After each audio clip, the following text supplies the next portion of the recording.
military, public, and private sectors. I understand that during challenging times, tough decisions and an open mind are needed. Your tax dollars also need to be spent wisely. If you expect more from your elected officials and expect them to think outside of the box, then I humbly ask for your support this November. Thank you. Paid for by the committee to elect James Camacho Moylan for Senator, Carlos Camacho, Treasurer. Wendy's welcomes the new Smoky Mushroom Bacon Cheeseburger, featuring smoky, sauteed portobello mushrooms, melted Asiago cheese, crispy applewood smoked bacon, and crunchy fried onions atop a juicy beef patty. For those craving the same great taste, Wendy's Smoky Mushroom Bacon Potato is also loaded with sauteed portobello mushrooms, cheddar cheese sauce, and crispy applewood smoked bacon. Here, for a limited time, get a delicious Smoky Mushroom Bacon Cheeseburger and Smoky Mushroom Bacon Potato today. Wendy's. Now that's better.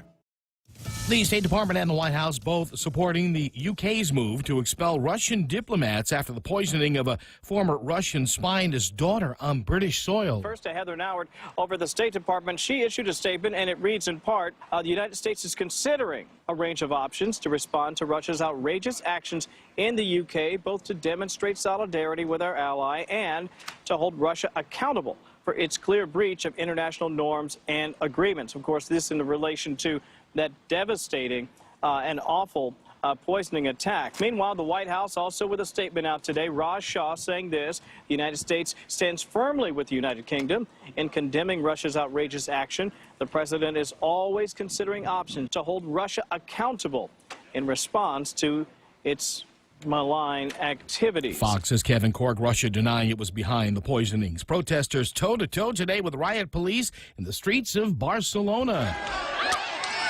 Residents of Spain's Catalan region protesting the detention of their fugitive former leader in Germany. This following a declaration of independence by voters in Catalan last October. Spain's government declaring that referendum was illegal. 60 Minutes on CBS airing its interview tonight with adult film star Stormy Daniels. Stormy Daniels, whose real name is Stephanie Clifford, says she had an affair with President Trump about a decade ago. The interview will air as lawmakers fight over a non-disclosure agreement Clifford says she signed in exchange for $130,000. She says the agreement is invalid. President Trump's lawyers claim Clifford is liable for millions of dollars in damages for violating the agreement. The White House has denied the affair. In Washington, Rachel Sutherland, Fox News. Former President Barack Obama telling an audience in Tokyo today that North Korea remains a genuine threat because talks on its nuclear weapons program are made more difficult because of that country's isolation. I'm Paul Stevens, Fox News Radio. Ready to buy real estate on Guam? Congratulations! But what now? There are so many questions, so many things to do. Where do you start? The best place to start is to call Century 21 Commonwealth Realty, Guam's biggest name in real estate. They aren't the best because they're the biggest. They're the biggest because they're the best. Trust the name. Find out why. Call Century 21 Commonwealth Realty today. 888-2121. Trust the best. Triple J says yes. Zero down? Yes. 1.9% financing? Yes. Easy trade-in? Yes. No payments for 90 days? Yes. We'll have you saying yes, too, to these amazing deals. Like our big boy truck, the Ford F-150 at only $217 per paycheck. Or the top safety pick Mazda CX-5 Sport at only $194 per paycheck. Or turn heads in the Mazda 3 Sport or the sleek and sophisticated Kia Soul. Both for only $129 per paycheck. Visit us online at triplejguam.com. Some conditions apply. See dealer for details. Triple J, customers first. With the pending implementation of a new sales tax, the team of Gutierrez Bordalio is greatly concerned for the people of Guam. The collection of this tax means $160 million a year will come from our already suffering working class and will negatively impact the cost of living for our island families. If given the opportunity, our team would immediately look at restructuring the government to reduce from the top and prioritize critical services. We need a streamlined plan. We need leadership. We need Gutierrez Bordalio. I'm Carl Gutierrez, and I approve this message. Hey, it's your stomach again. Subway has all new signature wraps, and around the water cooler, the other stomachs can't stop talking about them. Chipotle Southwest Steak and Cheese, Turkey, Bacon, and Guac, Rotisserie-style Chicken Caesar signature wraps.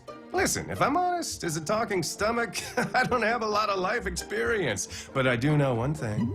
These signature wraps are jam-packed with meat. So what are you waiting for? I'm growling over here.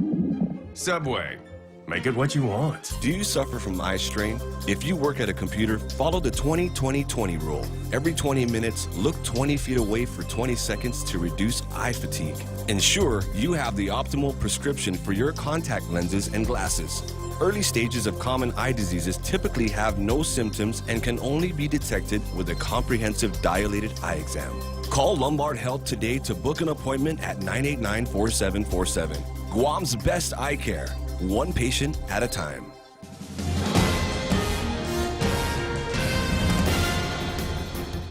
Hafaday and good morning, Guam. News time here at The Point is 8 minutes past 6 a.m. this Monday morning. I'm Kevin Kerrigan. Here's a look now at some of the top stories from the Guam Daily Post. Police arrested 31-year-old Jonathan Ross Pangilinan of Chalanpago Saturday on suspicion of murder and the fatal assault of his 35-year-old co-worker, Librick Manglonia.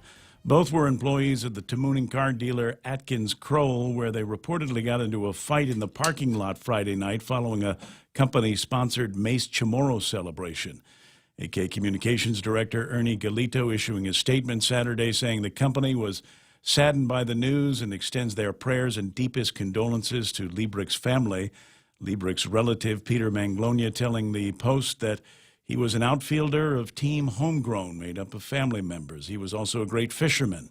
He said Librick always made people laugh and was always the life of the gatherings. Guam Medical Examiner Dr. Aurelio Espinola expected to perform an autopsy today on Manglonia to determine the exact cause of death. Rosaries for Manglonia are being held nightly at 7 p.m. at 1901 Singsong Road in Estumbo Dededo. A special economic services meeting has been scheduled for April 3rd, at which the fiscal realignment plan will be discussed. The plan proposes reducing the current 2018 budget by $42 million in the remaining 6 months of the current fiscal year. It was submitted to the legislature Friday by the governor as required by the new tax law. Lawmakers, however, are not required to adopt the cuts proposed in the plan. The submission of the plan triggered the implementation of the temporary increase in the business privilege tax, which will rise to 5% next Sunday, April 1st, and stay there until the end of the fiscal year when it reverts back to 4%. On October 1st, the 2% sales tax will begin. This word just in from the Guam Power Authority. Emergency power outage in effect for areas of Tiedzin from the old officers' housing area to the old GPD building on 1st, 2nd, and 3rd Streets on towards the Calvo compound area. It began about 3 this morning, expected to last through 9:30 this morning. The cause, a damaged power pole, which was struck by a vehicle in an accident this morning. GPA line crews are changing out the wooden pole to a concrete pole now. The outage necessary as a safety precaution while the crews are working. We'll have more news after this. As we journey through the new year, we here at APL continue to find ways to better deliver our island's resources with innovative and cost-effective solutions, lending our helping hands by carrying your freight safely from the U.S. mainland or anywhere in our global network. We humbly honor the opportunities to continue to work and connect with you and your business. We are APL, and we are here for you. When the power goes out on Guam, the little things can become surprisingly big. Small comforts are often the things we miss most during a power outage. That is why Kohler built the fastest responding generator sets in the industry. Whether you are at home or away, a residential Kohler generator will enable you and your family to live life without interruption. Kohler gas, LPG, and diesel power systems are available from Morico Equipment, LLC on Epal Road. Call 649-1946. That's 649-1946. News time at The Point, 11 minutes past 6 a.m. In a cost-cutting move, the Civil Service Commission has reduced the number of hearings it will schedule monthly to just 2. The commission often has held as many as 8 hearings each month in the past. The schedule reduction has raised concerns about a delay in justice for the appeals and grievances filed by public employees. The Civil Service Commission chief has disagreed. I don't think that's happening, said CSC Executive Director Pete Calvo. Public Law 33-35 requires cases be heard within certain fixed time periods, he said, and we're keeping to those limits. In related news, Senator Mary Torres, that is, yesterday introduced legislation that would give the managers of GovGuam agencies up to 90 days to file a notice of adverse action Under current law, a notice of adverse action must be issued to an employee no later than 60 days from the date management knew of the alleged misconduct. In a statement, Torres said that Bill 267 allows ample opportunity to determine the facts and reduce the likelihood that a misbehaving employee would prevail on a procedural technicality. FBI has announced they're offering advanced training in the hazards posed by improvised explosives and potentially dangerous chemicals. The Chemical Industry Outreach Workshop is intended for public safety officials on Guam, as well as others who work with various chemicals, like the suppliers of pool chemicals, beauty supplies, and home improvement materials. A release from the FBI says that the workshop will include a demonstration on the effects of improvised explosives to underscore the potential dangers of particular chemicals. The one-day workshop being offered for free on both Wednesday, April 18th and Thursday, April 19th in Manilao. Contact the FBI to learn the exact time and location of those workshops. For these stories and more, log on to postguam.com or pick up a copy of today's Guam Daily Post. Right here with the weather. What do we got today? Looks like breezy conditions are going to continue as Tropical Storm 3W. It's called Jalawat. Slowly strengthens and moves away to the west. The storm is forecast to get slightly stronger as it makes a turn to the north today and tomorrow and curving northeast away from the Philippines, passing north of the Marianas over the midweek. Fire weather watch remains in effect through tomorrow. A high risk of rip currents through late Tuesday night along east-facing reefs. Now, the forecast for today, simple. Partly to mostly cloudy skies, breezy and isolated showers. Easterly winds up to about 25 miles an hour. Daytime highs about 88 degrees and overnight lows 76 degrees. Sunrise this morning in 9 minutes. Sunset tonight at 6:32. That's a look at weather brought to you by Bank Pacific, where some people put branches, they place roots. Relax, enjoy, and be greeted by the spectacular view of Hagåtña Bay when you visit the point at the Sheraton Laguna Guam. Gaze into the beautiful sunset as you unwind to the music of Philip Garcia and Natasha on Wednesdays, Mama Shar and Nina on Thursdays, Philip Garcia and Louise Muña on Fridays, and Jack Larimer on Saturdays. Open daily from 8 a.m. to 11 p.m. Happy hour from 5 to 8 p.m. with all cocktail drinks for $7. Receive a discount when you present your SPG card. Call Peter Yaban at 646-2222 for reservations at the point at the Sheraton Laguna Guam Resort. Portions of the program brought to you by King's Restaurants, serving Guam favorites to families for over 40 years. King's Restaurants, always open, always local.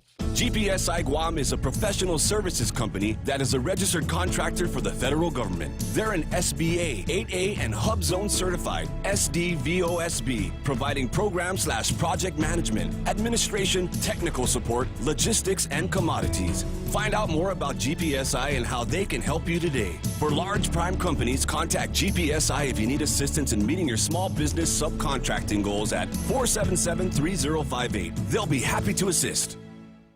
This program is also brought to you by First Hawaiian Bank. It all starts with yes. The stations of Choice Broadcasting are celebrating April 2018 as National Earth Month in the first ever Upcycle Mascot Showdown. We've invited the public elementary 5th grade classes to set the example and build their school mascots completely out of recyclable material. Come down to the Chamorro Village Festival Huts on April 21st from 1 p.m. to 4 p.m. for a full day of fun. Support your school's mascot and be sure to vote for your favorite. Judges pick the first place winner. The public votes for the second place winner. Celebrate Earth Month with our students in the Upcycle Mascot Showdown. Brought to you by Leo Palace Resort Guam and The Point. This KFC chicken is great. Shrimp. Hey, who are you calling shrimp? KFC's new shrimp burger. It's great. Howdy, folks. KFC's Colonel Sanders here. Try our new shrimp burger and all our seafood items available this season. KFC Food Keliquin, breaded shrimp, seafood salad, and of course, we can't forget your one and only favorite KFC original recipe chicken. All right. I need to try KFC's new shrimp burger. Good, because you really are shrimp. Hey, a 5-7. KFC, it's finger-licking good. The Ray Gibson Show. Morning talk that matters. Call now, 888-TALK. That's 888-8255.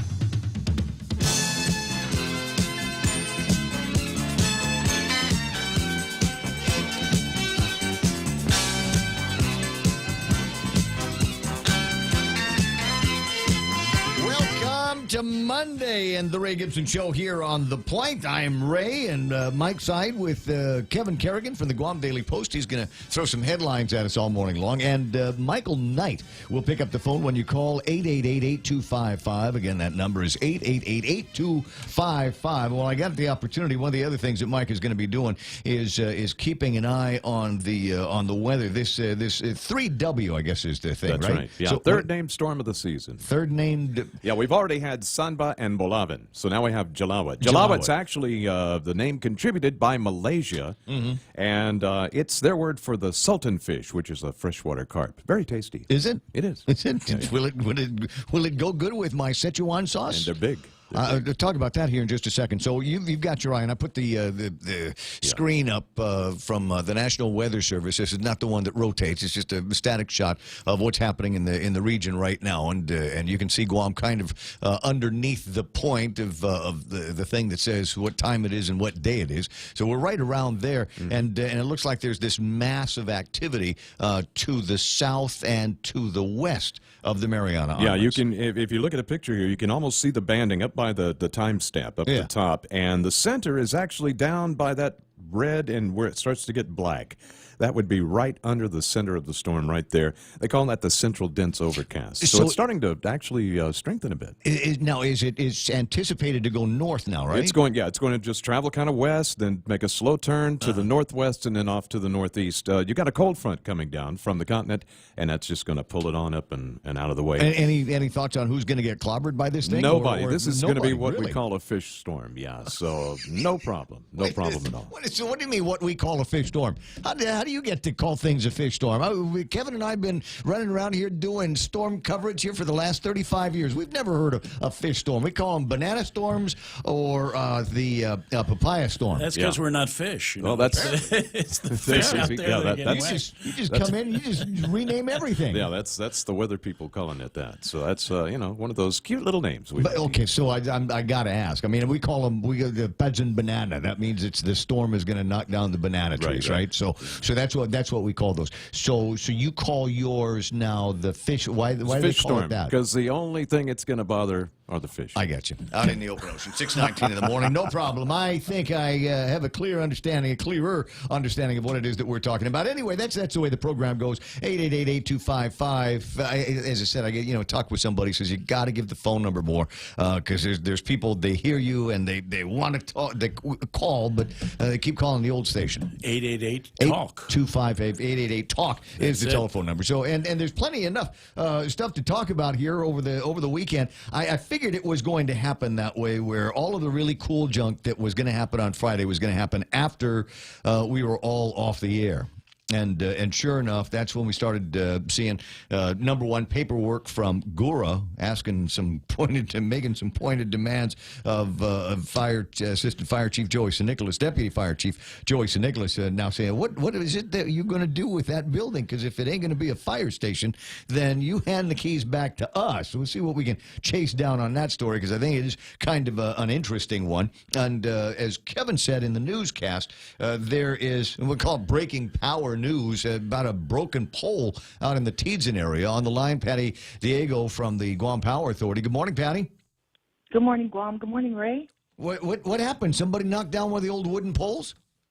Right, around 3:30 this morning, there was an auto pole collision in the Teedzin area, and the power has been out and will continue to be out until about 9:30, so the crews can change out a wooden pole to a concrete pole.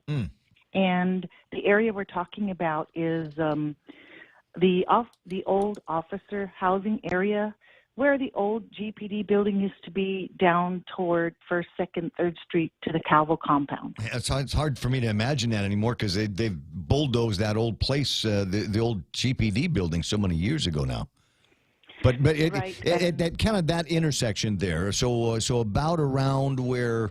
I want to say if you take a turn, it'll take you into, as you say, the old officer housing, some of the best views on Guam right there that only residents and some of the owners get a chance to see. It's outstanding down there. So those guys are without power right now?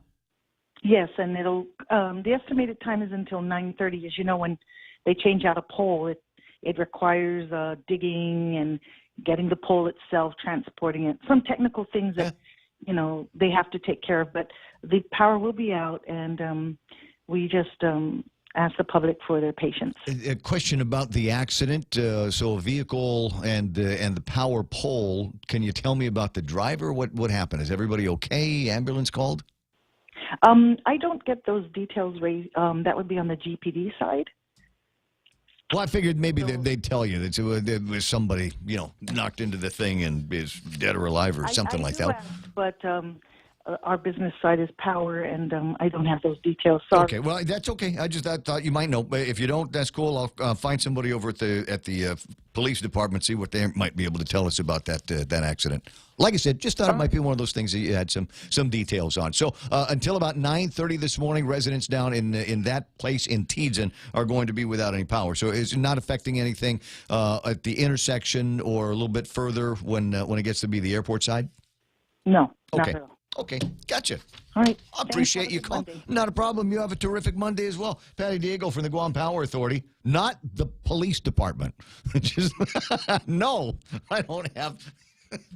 Kind of made that sound like even if I had the details, I wouldn't tell you because that's a cop thing. We each have to stay in our lane. I guess. All right. Well, that's in your lane. So maybe a note out to somebody over at the and find out a little bit more about that particular headline. We'll Somebody see what's happening. Smacking a power pole out there. All right. So table of contents. Like I said, it's an interesting kind of day when you start off with about those fire stations. But then the other thing that was coming through, I guess it was Friday night, wasn't it? Was the governor finally sent to the legislature his fiscal realignment plan? Friday afternoon, about 3 o'clock. Which is, as I predicted, almost identical to the one that he'd sent out before, with the 16 different ideas on how we might be able to make a few additional dollars and the thing about the legislature turning into a part-time body. That was going to be in there. $42 million in cuts, though. A little bit more than what was originally anticipated. But basically the same formulas, right? Right. It's a downsized budget. How does that compare? Didn't somebody they I want to say Vice Speaker had submitted a modified version of the 2018 budget, but pulled that back. I wonder if their numbers are close on all of those. But like I said, the point is, and I remember talking about this with guys like Joe S. and Tom Atta and saying, what's going to happen is the governor's going to take basically the paperwork that he's already sent down and send it to you again. And they're like, anticipate there might be something a little bit more complicated. No, he did exactly what I said he was going to do with that little joke in the back about the legislature going to a part-time body. Did you see where that happened? As far as I'm concerned, well played, Eddie Calvo. You played the legislature for the suckers that they are. How's that good faith feel to you? That good faith effort feeling to you right now? I'm sorry. I looked at that and thought, well, that's just brilliant. That's just brilliant. We'll spend some time talking about it. The numbers are going to add up if it all works out right. Now that the governor has sent that paperwork, the new and improved version of the old and unimproved budget for 2018. Basically, that's what it is. Now that he has sent that over, that will trigger the enactment of the increase in the business privilege taxes from 4% to 5%. That goes into effect Sunday. There's April 1st. April 1st. No, there's another thing that we call April 1st. What is that? It's a fish storm. No, that's not. What do we call that? April Fools. There we go. There we go. And who are the fools here? Do you wanna have that conversation? Gosh, it's not even April yet. Come on, Ray, don't rub it in. You're rubbing it in, Ray. I'm rubbing it in because I called it for what it was going to be. The only thing I got wrong was there is an actual increase in the taxes, and it is being enacted, and it goes into effect on Sunday, April the 1st, April Fools, which means that I owe Kevin Kerrigan $1. I can wait. Next paycheck will be fine. I don't know. It's conversations about barely covering paychecks around here. We got that. I wonder if there's a long list of vendors that didn't get paid as a result. I think that's probably going to end up being the case. But at any rate, so those are, I think, a couple of the big ones that we're going to be talking about. As I said, an increase of 4 to 5% in the business privilege tax is supposed to get us to about $25 million, $42 million in the proposed cuts that are in the realignment plan. I don't know if there's anything in there that triggers those actually happening. I guess BBMR and the Department of Administration is just going to be sending less money out to these agencies. So that's supposed to save $42 million at 25, 42, 67. There we go. And then we're out of 2018 by the hairs of our chinny chin. I think it's going to be that close on that. The question is that a lot of people should be asking is, will they get that actual $25 million? Will the increase in the business privilege tax actually net out the $25 million that they're talking about? Is it going to be more? I don't know.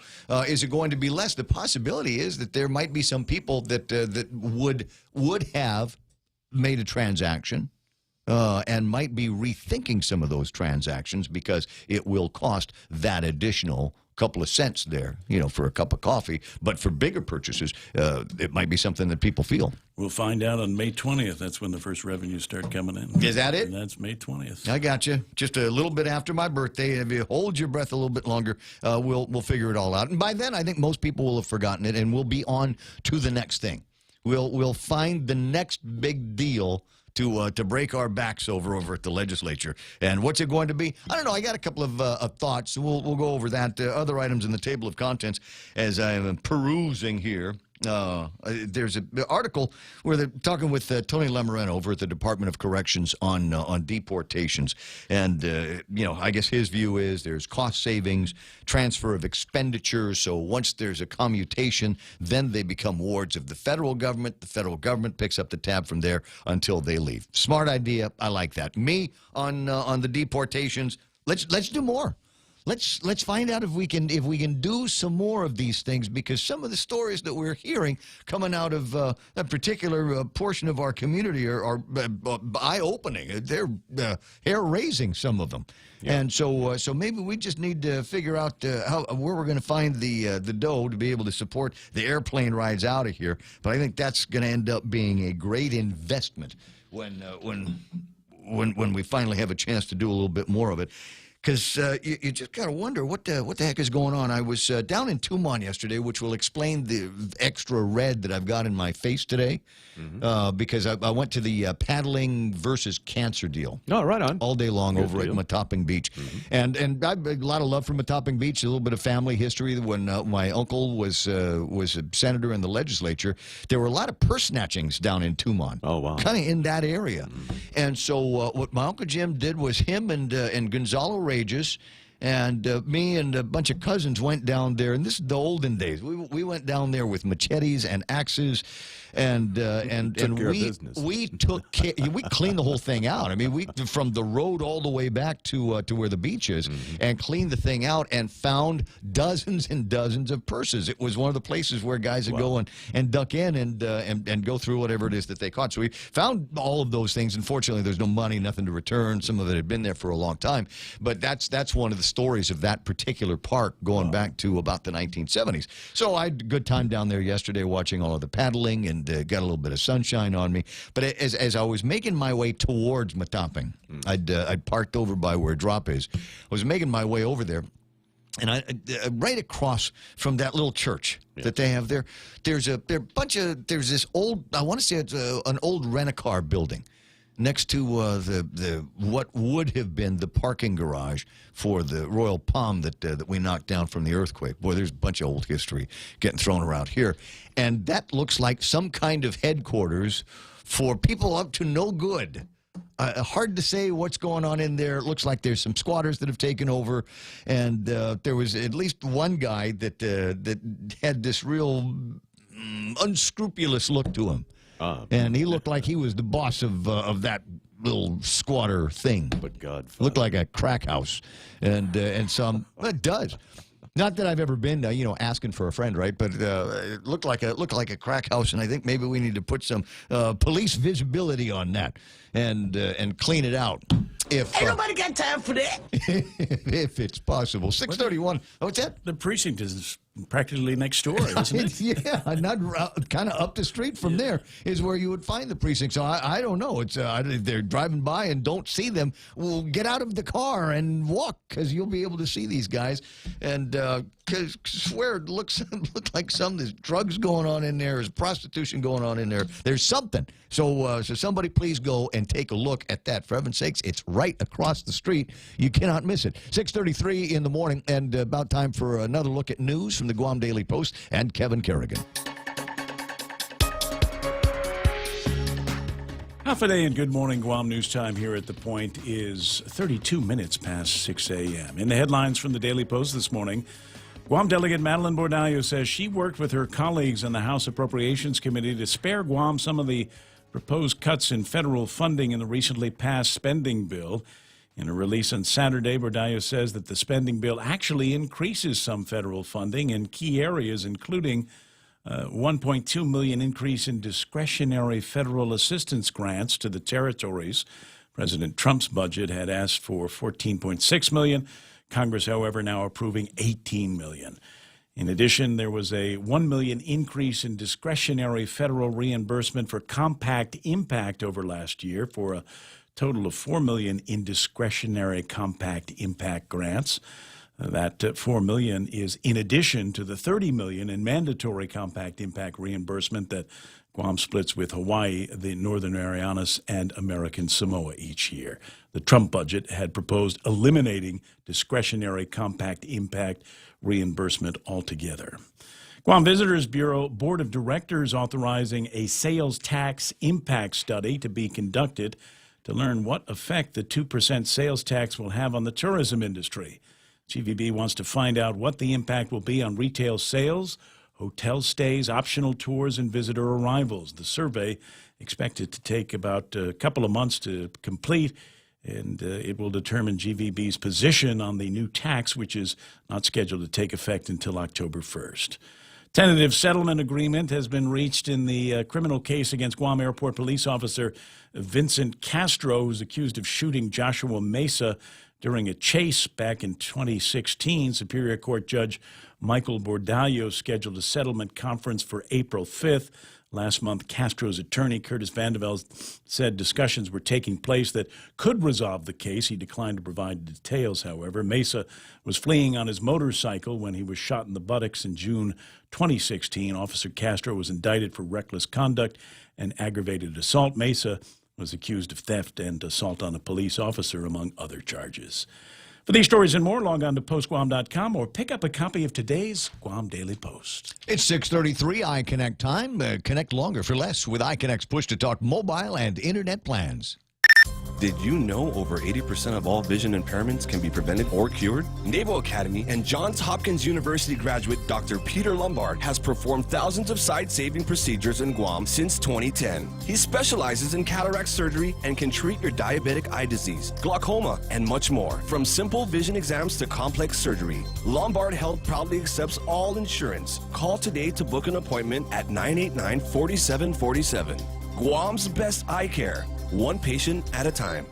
Subway's got your fresh choices for Lent. This Holy Week, sink your teeth into the classic tuna or indulge in the mouth-watering greatness of their seafood sensation. Or try their brand new tasty Vegemaks, a delicious vegetarian patty free of artificial colors and flavors. Visit any of their convenient locations today. At Subway, fresh is what they do. At Micronesia Renewable Energy, values matter. So all of their solar energy systems come with guarantees and the most value. No shortcuts, all quality. It's giving you that solar energy system at the best price. It's using highly efficient solar panels with typhoon-proven racking, built by highly skilled local technicians, so your system performs and saves you money. It's total peace of mind all the time. Not all solar companies are created equal. For experienced quality solar, it's MRE. Call 632-2613. MRE, the smarter choice.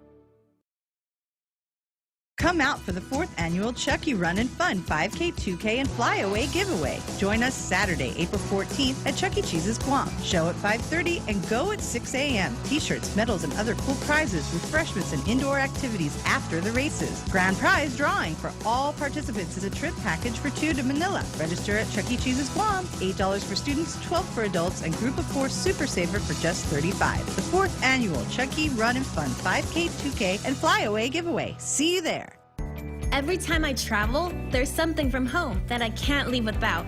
I take my Docomo Pacific Data to Go to share my stories in Taiwan, check subway routes in Tokyo, be my food guide in Hong Kong, meet new friends in the Philippines, make updates in the States, find my way around Korea, and check out all the cool shows in Singapore. It's the data I have in all the places I love for only $10 a day. Data to Go from Docomo Pacific. Better together. $7 meal from Circle K. Get your choice of 2 Nathan's all-beef hot dogs or a half-pound Nathan's all-beef footlong, a big wrap bag of chips, and any size Polar Pop. That's a giant deal of a meal, all for only $7. Circle K. Take it easy. The Ray Gibson Show. News to fill your mind. Talk to get it out. Turn it up. Now tell a friend.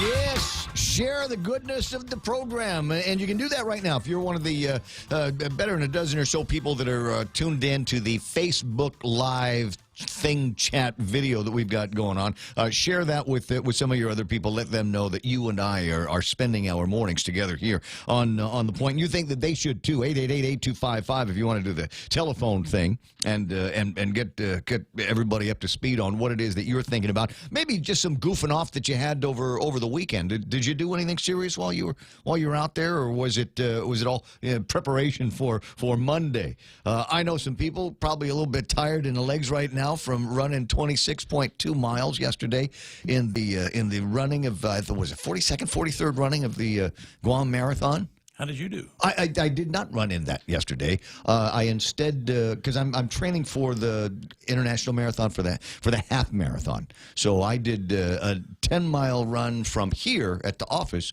all the way up to just in front of Wistig Road and then back down. And it was enjoyable, except the 25-mile-an-hour headwind going. Otherwise, it was great. Except for the headwind, it was absolutely wonderful. So that's what I did. So I wanted to say congratulations to him, but I haven't. Manny is now typing me. No, email it to RayGibsonRadio@gmail.com. Manette. Yeah, email that to me, and then I'll have the names of the people that come in all of the important categories in the running of the Guam Marathon. Don't know, even though I was there, don't know who won in the Paddles Against Cancer deal. That was a good time. It's one of those things where you watch it and go, wow, I probably really should have been a part of the team. That would have been killer to do that. And you know, so you get these 3-minute sprints in these dual-hulled canoes, and you go out there for a little bit, and you turn around and you come back to the shore.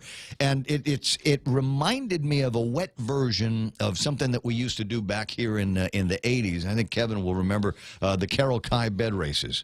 Once upon a time. You remember that? It's basically the same thing. You go out there, except that the turnaround in the bed race, Ernie and I used to put together all these challenges for members of the team to, you match up shoes, or you have to dress up like Fred from the Flintstones or something like that, and then the guys would hustle you back to home base, and obviously the team that did it fastest won and made a lot of money and a lot of notoriety. So maybe that's kind of the new thing. So congratulations to the guys over at 76 Circle K for pulling off another one. It was also nice to see the youth competing in that one as well. It normally would take a look at the traffic. Not a whole lot by way of traffic right now. Route 10A, if you are passing by in front of the airport, making your way towards Marine Corps Drive, you might see a little bit of a slowdown as you get right in front of the airport. I hope there's not an accident. There was earlier on a different part of Teads, and that's got electricity off for folks in what is the old officer housing. Is going to have no electricity there until about 9:30 this morning. All right, back to the table of contents then, and it will be interesting to see what the results of the GVB sales tax impact study is going to be.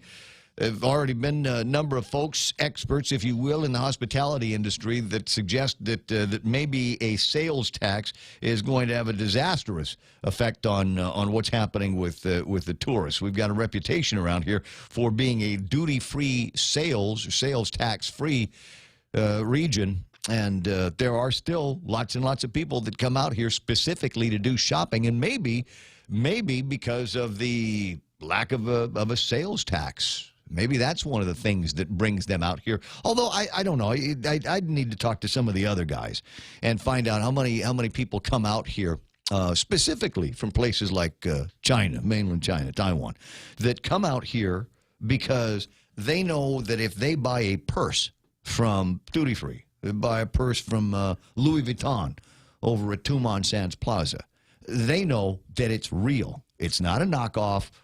Somebody has watched it from the process of creation and marketing and getting it into the store all the way through, and they've got a pretty solid sense that it's not something that was made by, I don't know, running in a garment factory in the middle of the night in one of these funny kind of places that they've got. So I think there might be some of that to it, and then you put along the added benefit that there's no sales tax. So maybe that's one of the reasons why they get out here. But it'll be interesting to see what they come up with. Clock is running on that. They need to have it in place by October, right?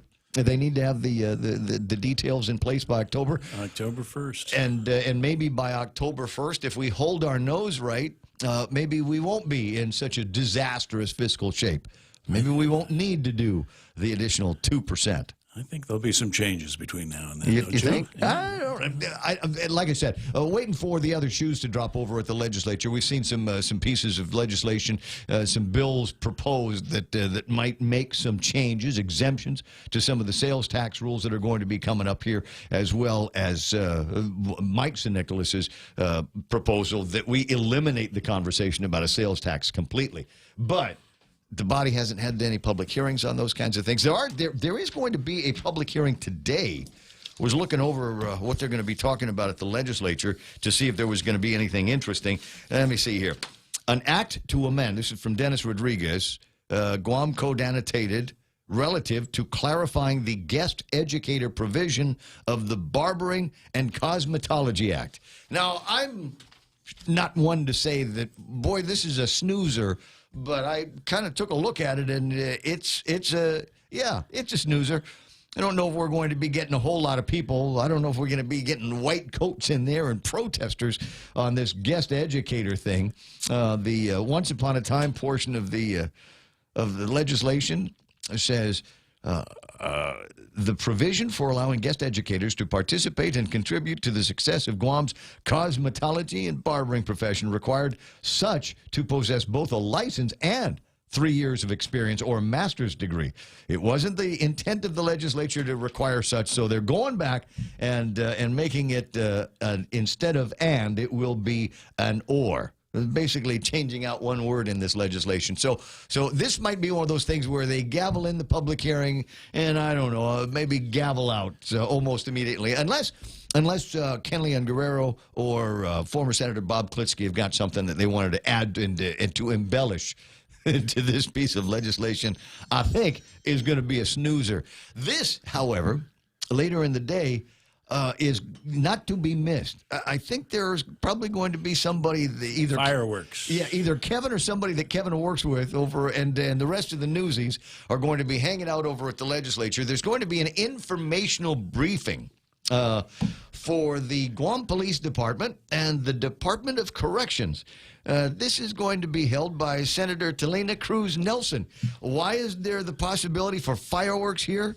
Well, because between the director of the Department of Corrections and the chief of the police department, they have both sent letters to the speaker saying we don't have any confidence in our chairman, and we'd like to have her replaced if that's possible. And BJ says, you guys don't really understand how it works around here. It doesn't work for me. Nobody works for each other over at the legislature. It's not something that he can go, oh, okay, I'll do that. I'll change that.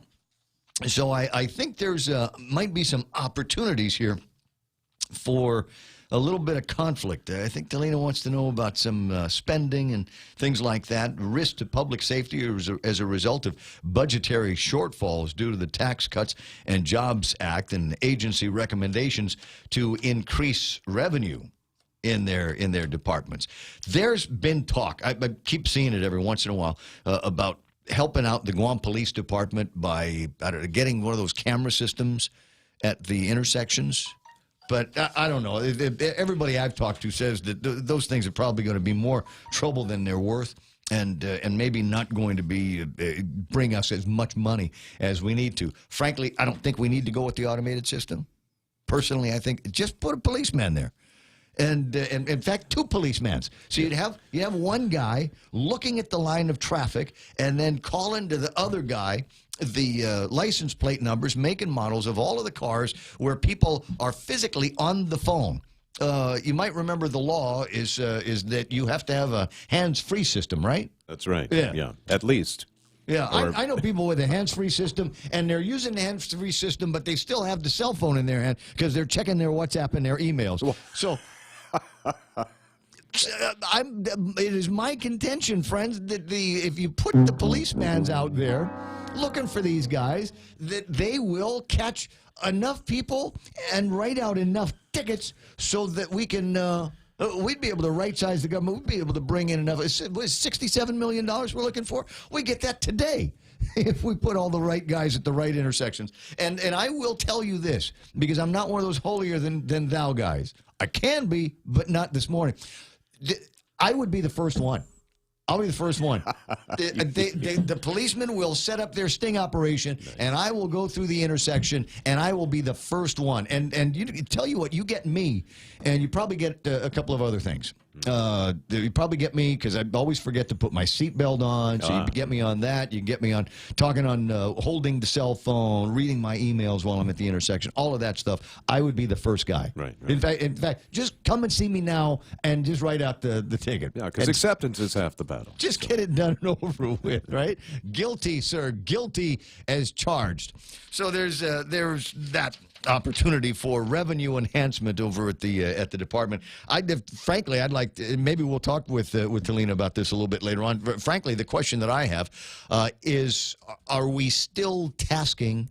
My understanding was that we sent a bunch of police officers out of the Agana precinct, or retasked police officers from somewhere to go and work over at the Department of Corrections to relieve the Department of Corrections on their overtime issues. And I'm told that it is a success, and they're able to manage their overtime a little bit better because they've got more people to be able to do the work.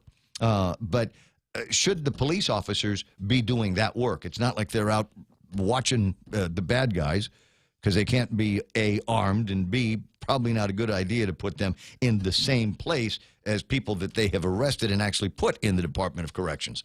So they've got them in I got to say, non-critical areas. They've got them driving some of the clients back and forth to wherever, and the intake center and the visitor center and all of that. And it's my understanding that that's work that could probably be done by somebody else. If it's got to be somebody else in uniform, where do we need to get them from the port?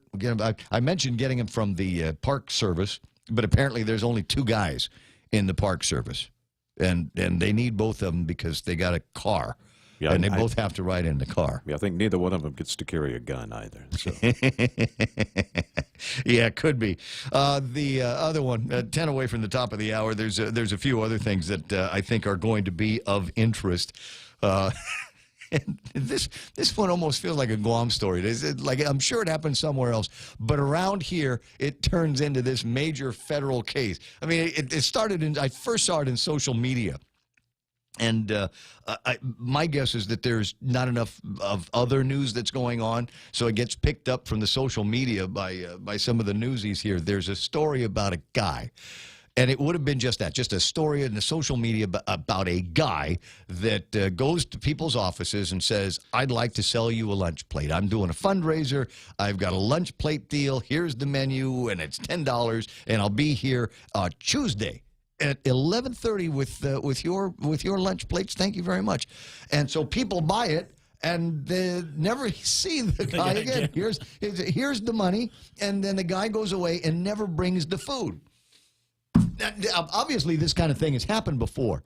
And but the wrinkle now is that we are all so hooked, so attached to social media that they were able to get copies of the receipt, pictures of the guy, and saying, if you see this guy coming to you trying to sell you a food plate, don't buy anything from him because he's no good. And that turns into a story, and that turns into something that you can actually find in the media today. Hey, listen, I'm not going to say anything bad about it. I think it's a great idea that everybody now has the opportunity to look out for each other. I think that's fantastic. There's a story about the Familia Market robberies that they were able to finally put that down, effect some arrests based on video of these people doing the burglary. And then that shows up on social media, and that's a force multiplier for the police department because all of a sudden, instead of just them and their investigators trying to figure out who these people are, it's in social media. 60,000 people on Facebook on Guam are looking at that picture going, I know her. You would think the crooks would have learned by now. No. They're going to get their picture taken. No. It's stupidity leading to a life of crime, but unfortunately it's a short one. Yeah, I think their choice of profession kind of dictates their level of intelligence. Yeah. So that I think is working for us. There are a couple of other social media things that might actually be worth talking about, and we'll see if I can shake some of those things out. But as I said, social media is your friend. I will say that I'm part of a group trying to figure out how I got to be part of this group of people that rolls around looking at parking lots and looking for people that are parking poorly. Ah, okay. Yeah. It's your parking sucks Guam. Crooked in a line or not far enough into the stall. You're on the line, off the line. The line is running underneath the middle of the car. Oh, that's the fun one. Part of the car is on the asphalt. The other part is on like the median on the lane. And so there's people that are taking pictures of all of this stuff and putting it on social media. And I think I don't know that it's actually helping, right? But it is. Personally, for me, I'm living in fear that these guys are going to find me and put the picture of me and the Ridgeline up on the social media again because I'm not good at parking that truck. Ah, okay. It's one of those things. I did. What was it before? Highlander before, and I'd learned how to maneuver that. I knew where the sides were, and I knew the front and the back of it was. So I learned how to maneuver that. It's a little trickier with the new car. Right. Let's say a new car, I've owned it for a year, and I still don't know how to park it properly. And so I live in fear that these guys are going to come and take a picture of my car. And I tried to circumvent it by actually taking a picture of me parking badly over at GPO one night. So I'm one of the early adopters on this. And I think the other thing that I'm worried about with this group, and I know lots of them, and some of them are listening and on the chat right now, is I'm worried that you guys are going to go militant on me. Oh. No, I'm serious. I think there's going to be a point where these guys are going to get militant. They're going to be walking around with their cell phones, and they're going to have shirts and armbands. Oh, wow. Yeah. And there will be the night of the long knife and all of that. Hey, Ken, lunch plate from Popeye sounds like a good idea. See, Mark's over there, and Sheila, and cousin Tommy Barcinas. Auntie Shelley's there. Charlene. There's Brad. Brad's the guy I'm worried is going to get militant about this. Mo Cotton's on. So when Mo Cotton's on, have we played the Century 21 ad yet? I think that's the only reason why he listens now. It probably is. To make sure that he gets to hear that's his, the only his reason ad I on the listen, radio. to be honest with you. And thanks, Jim Tillman, for reminding me. There's another name for April 1st and April Fools and all that. You know what it is? It's Easter. Oh, this year? Yeah. Easter's falling on Sunday. Is there any connection?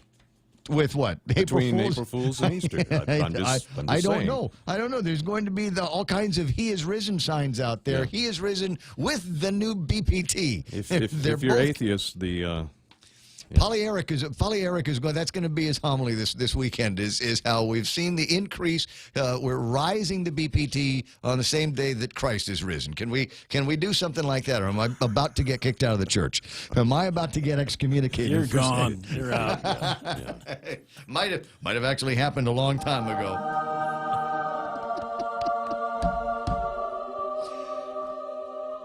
We'll work on it. We'll work on it. I haven't had a chance to make it through the omnibus legislation, the big budget bill that President Trump got into all that hot water for over the weekend for signing. I thought he was going to veto the thing.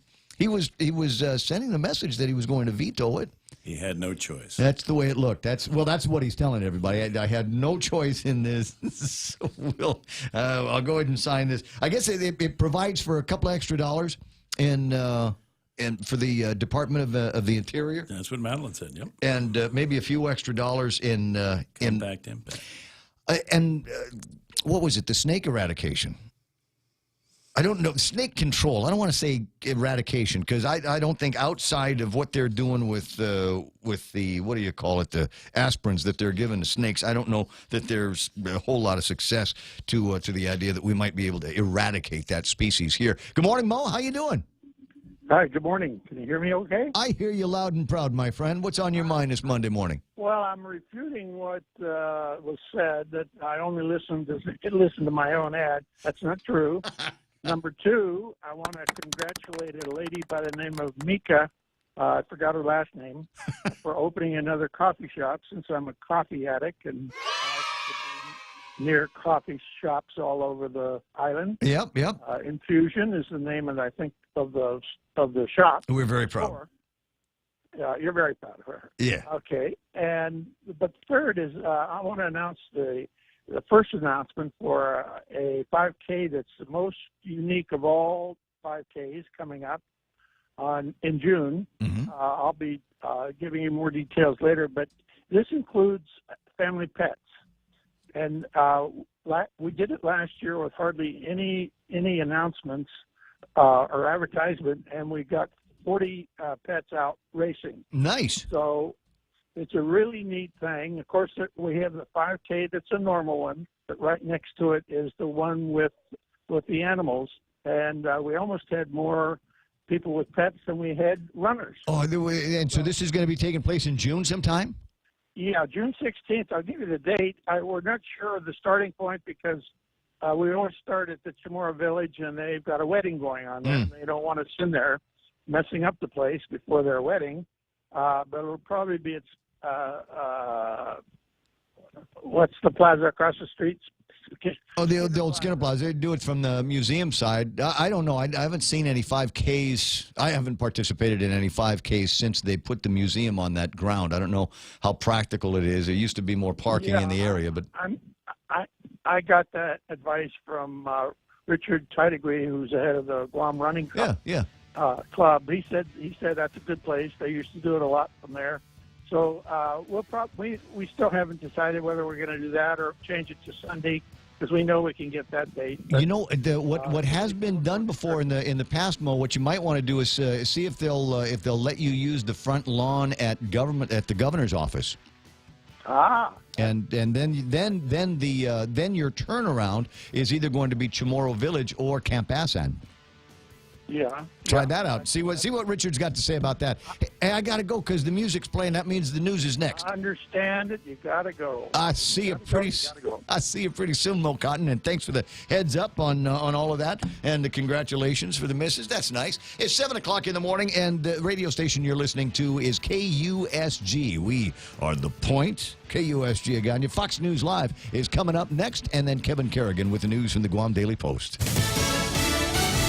Defending gun rights. I'm Paul Stevens, Fox News. At least one member of Congress wasting little time after yesterday's big march in Washington and elsewhere with the calls for tougher gun laws, saying she stands firmly behind the Second Amendment. More live now with Fox's Gernal Scott. Paul, Iowa Republican Senator Joni Ernst said on CBS Face the Nation that she applauds the passion of the students who marched Saturday, but we have many rights that need to be upheld in the United States, and I would say that I have been a Second Amendment supporter my lifetime. Ernst says she was a member of the NRA long before she became a senator. But Marjorie Stoneman Douglas High student Cameron Caskey said on Fox News Sunday that the NRA is misleading people. We are not trying to take everybody's guns away, and the NRA wants people to think that. They're fearmongers. He says students will continue to speak out through midterm elections and beyond, Paul. Gernal, Americans digging a bit deeper at their gas pump in their pockets. There's been a 7-cent jump in the past 2 weeks with a new average at $2.66 for regular. and most of that came from higher crude oil prices. Industry analyst Troby Lundberg with the Lundberg survey. In the lower 48 states, St. Louis had the cheapest average gas price, $2.22 a gallon for regular. San Francisco the highest at $3.54. The president taking heat from some of his own party for signing a $1.3 trillion spending bill on Friday. Republican Senator Rand Paul tweeting, "This was a shameful piece of legislation. Congratulations to the Democrats and many Republicans on preserving and expanding Obama's spending legacy. #fail." The day before the president signed the bill, Senator Paul said he was still trying to read through all of it. Fox's Ellison Barbara in Washington. The president saying he signed the bill out of concern for military spending. NCAA March Madness, top seed Villanova beats Texas A&M 71-59 in Boston. Now heading to San Antonio in the Final Four next weekend. Fox News, fair and balanced. Water. It covers nearly 3/4 of our Earth. From vast oceans to millions of rivers and streams, we're all concerned with protecting our world's water. But none is more important than the water you and your family drink and use throughout your home. A Connecticut water treatment system can improve your water so that your family is using the best water in the world. Connecticut, for refreshing ideas on water. American Water Tech. Smarter water. Better water. Call American Water Tech at 649-2301 or email info@americanwatertech.com. Join the most excellent of egg hunts. Chuck E. Cheese's Guam is holding their annual indoor egg hunts on Tuesday, March 27th from 3 to 7 p.m. Pre-register for the right age group in one of the 4 egg hunts per hour. Bring your baskets to hunt those eggs. Stay and play for the best experience. Call 647-4544 to register or stop in the restaurant and sign up. Excellent egg hunts at Chuck E. Cheese's Guam. Former French President Nicolas Sarkozy facing prosecution on claims of illegal campaign funding. Nicolas Sarkozy has been provisionally charged over claims he received illegal funding for his 2007 election campaign, specifically millions of dollars from the late Libyan leader Muammar Gaddafi. But Sarkozy's lawyer, Thierry Herzog, Je vais prouver l'innocence du président Sarkozy. Saying the former president is innocent, and he said, I will prove it. He said judges are trying to humiliate his client. Sarkozy denies the allegations, saying there is no proof, only hate, mud, mediocrity, malice and slander. In London, Simon Owen, Fox News. Protesters clashing with riot police in the streets of Barcelona today. Residents of the Spanish Catalan region protesting the detention of their fugitive former leader in Germany following a declaration of independence by voters in Catalan last October. The government in Spain declaring, though, that referendum was illegal. Well, I get tired of answering emails on vacation. One lawmaker wants to make New York City the first city in the country where it's actually illegal to force employees to answer all those messages at home. City Councilman Rafael Espinal's so-called right to disconnect bill bans employers from requiring an employee to access work-related electronic communications like emails and text messages outside of work hours. This is not saying that you're not able to work once you leave the office. This is saying that you have the right to choose whether or not that moment you want to answer that call or that email or spend time with your family. France has a similar law that went into effect at the start of 2017. But Councilman Espinal's bill, if passed, would be the first in the United States to become law. Still, the bill, which only applies to private companies with 10 employees or more, doesn't apply to any workers whose terms of employment require them to be on call 24 hours a day. Reporter Mike Sachs with Fox's WNYW-TV. Movie box office, Pacific Rim Uprising finishing #1, knocking Black Panther to second place. Paul Stevens, Fox News Radio. For more than 40 years, we've managed our island's most precious resource, your health. Take Care's benefit plans allow members access to more than 120 medical providers, 40 dental providers, and 18 pharmacies in the region. Take Care's health plans ensure members in Palau, Saipan, and Guam receive the care they deserve. Our programs and wellness classes have proven results for our valued members, and our commitment to your health never been stronger. Take Care, our island, your health plan. How do you turn every day into cash back? With the Bank of Guam Visa credit card, cash back just got better. Get 1.5% cash back every month with every purchase, every pick-me-up, every filler-up, every Sunday dinner, every four-wheel spinner. Whatever comes to mind, even every stroll in the sweet sunshine. Everything your heart desires turns into 1.5% cash back every month. The Bank of Guam Visa credit card, the everyday card. Apply today. Call, click, or visit. Terms and conditions apply. Bank of Guam, member FDIC. As we journey through the new year, we here at APL continue to find ways to better deliver our island's resources with innovative and cost-effective solutions, lending our helping hands by carrying your freight safely from the U.S. mainland or anywhere in our global network. We humbly honor the opportunities to continue to work and connect with you and your business. We are APL, and we are here for you. Do you suffer from eye strain? If you work at a computer, follow the 20-20-20 rule. Every 20 minutes, look 20 feet away for 20 seconds to reduce eye fatigue.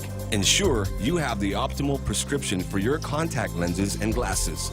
Early stages of common eye diseases typically have no symptoms and can only be detected with a comprehensive dilated eye exam.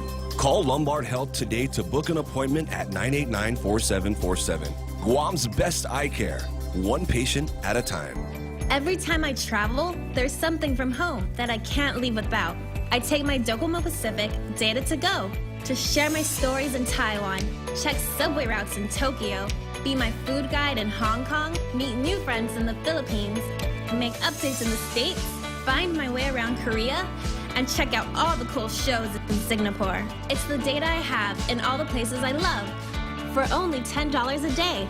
Data to Go from Docomo Pacific. Better together.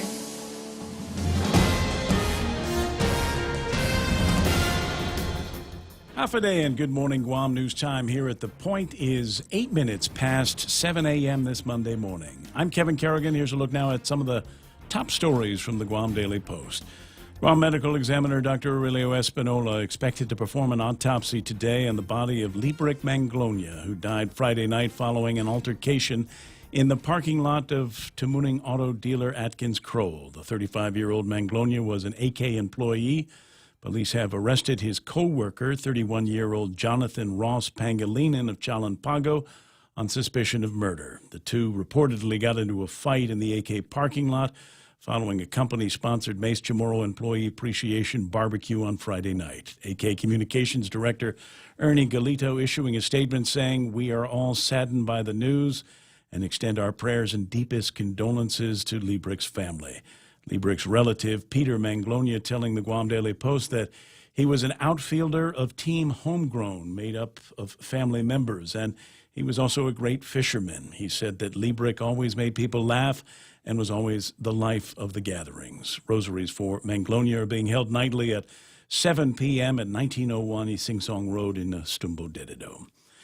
The Guam Housing and Urban Renewal Authority warned the Guam Fire Department earlier this month that they could lose future federal funds or may have to sell the Estumbo Fire Station to repay the federal government if the facility's closure becomes permanent. That's because the fire station was built with federal funds. GURA Executive Director Michael Duenas warning in a March 8th letter to Deputy Fire Chief Joey San Nicolas that if the closure becomes permanent, then GovGuam must find an alternate use for the facility that is eligible under the federal grant that paid for its construction.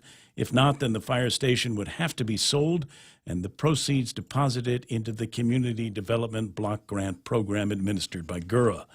The Calvo administration closed the Estumbo and PD fire stations in what they said was a cost-saving move in the face of the current fiscal crisis. We'll have more news after this. At Micronesia Renewable Energy, values matter. So all of their solar energy systems come with guarantees and the most value. No shortcuts, all quality. It's giving you that solar energy system at the best price. It's using highly efficient solar panels with typhoon-proven racking built by highly skilled local technicians so your system performs and saves you money. It's total peace of mind all the time. Not all solar companies are created equal. For experienced quality solar, it's MRE. Call 632-2613. MRE, the smarter choice. It's super, stupendous, it's sensational. It's a sensational seafood menu at Ruby Tuesday with satisfying selections of classic entrees like the fish trio and new favorites like lobster carbonara or seafood pan roast. Try them all and enjoy sensational seafood for a limited time at Ruby Tuesday, Guam.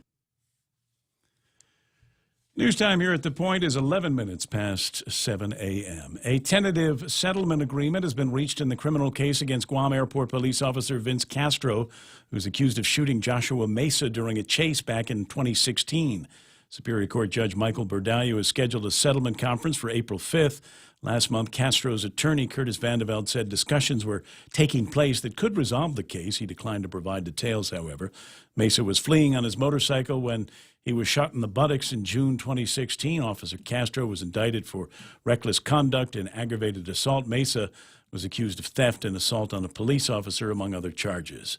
AB Wonpad International Airport yesterday welcomed about 230 Japanese tourists who flew in from Narita on Japan Airlines. It was the inaugural flight of the airline's second daily flight to Guam from Narita on Sundays. According to the airline's regional manager, Hirofumi Nagata, they saw an opportunity to increase their Guam service.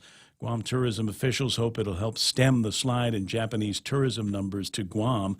GVB's Japan Marketing Committee Chair William Nault said with full Japan airline flights on Sundays and throughout the week, he hopes other airlines will see the potential on Guam. He said GVB is discussing possible airline incentives like lowering baggage costs. United Airlines reduced their flight frequency between Guam and Japan a few months ago.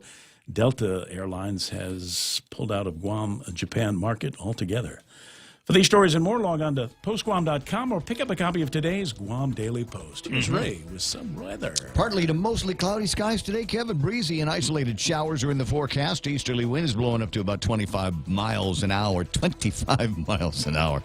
That means that all of the stuff that you had organized nicely in the yard has been blown all over hell and back. So go back and fetch all of that stuff before you leave the house today. Easterly winds, like I said, up to about 25 miles an hour. Daytime highs 88 degrees and overnight lows cooking around 76 degrees. Sunset tonight will be at 6:32. Only other thing you need to worry about, fire weather watch is in effect through tomorrow, and there's a high risk of rip currents through late Tuesday night along eastern facing Reese. That's news and weather together here on The Point. Ready to buy real estate on Guam? Congratulations! But what now? There's so many questions, so many things to do. Where do you start? The best place to start is to call Century 21 Commonwealth Realty, Guam's biggest name in real estate. They aren't the best because they're the biggest. They're the biggest because they're the best. Trust the name. Find out why. Call Century 21 Commonwealth Realty today. 888-2121. Trust the best. Portions of the program brought to you by King's Restaurant. For 40 years, serving families like yours all your favorite meals. Always open and always local. That's King's.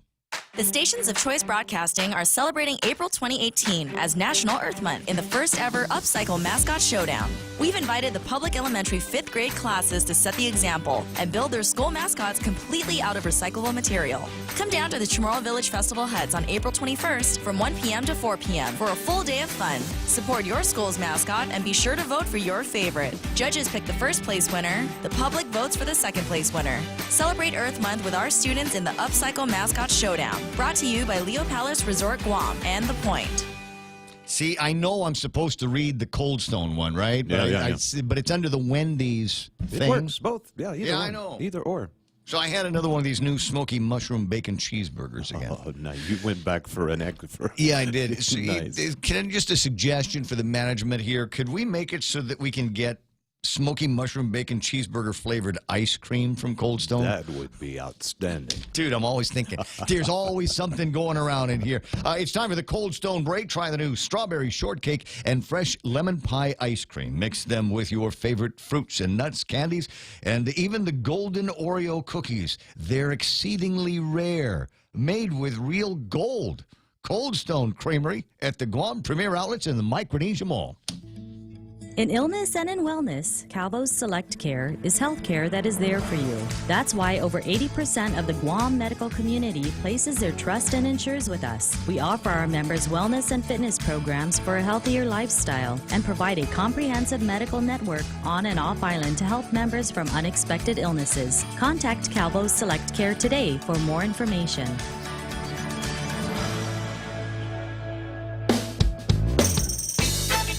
The Ray Gibson Show. Call now, 888-TALK. That's 888-8255. So, coming up in July, late in the month, July 25th and 26th, is when the Guam Board of Law Examiners will be conducting the bar examination. And I'm thinking, you ever watch that movie, Catch Me If You Can? I have not seen that. Is it just because it's got Leonardo DiCaprio in it? Probably You don't like so, Leonardo yeah, DiCaprio? yeah. It's got Tom Hanks in it, too.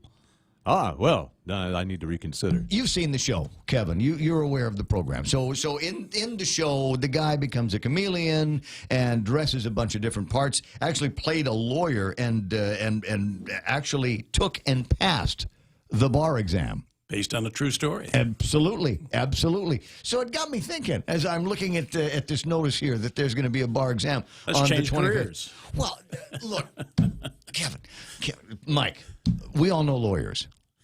We all know lawyers. Do any of them at all strike you as any smarter than us? Really? What do you think? No, they're great orators, which is what we do. I can do that. They show up on time mostly. I can do that. We do that. And they dress well. Some sort of. You got nice cars. Would you look what they get paid? Yeah. Man. So I'm just curious. What is somebody front me $800 because that's what it'll cost to take the test. Front me $800 and let me go through a couple of practice quizzes and let me see if I can pass the bar. See how you do. How tough can it be? Like I said, we know these guys. And yeah, they're smarter than the average bear, but I mean, are they that much smarter than the rest of us we couldn't take and nail this test with a couple of practice exams? So I tell you what, here's what I'll do. Later in the program, if it gets boring, then I've found a place on the World Wide Web. You'll laugh. It's called the Magoosh Uniform Bar Exam Blog. Magoosh. Magoosh. Spelled the way it sounds. Magoosh. With a name like Magoosh, you know they're good. So I've $800. So there's one of the questions. I'll ask a question on the radio.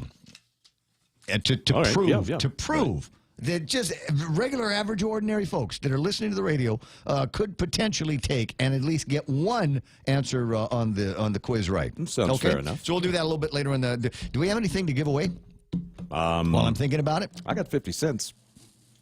Look I got to look and make sure. Hold on a second. Yeah. Well, there goes lunch for today. Yeah, all right, 7:18 in the morning. Let me ponder what we might be able to give away with the question here. And this is an actual question from an actual bar examination that I will propose out on the radio. Test out the Guam bar. It's a good idea. Yes, it is a good idea to try it out. Don't you think? Yeah. Well, hey, you never know. You never know. You can't know until you try. Right. So think about lawyers that you've run across and go, Gibson's got a pretty good point.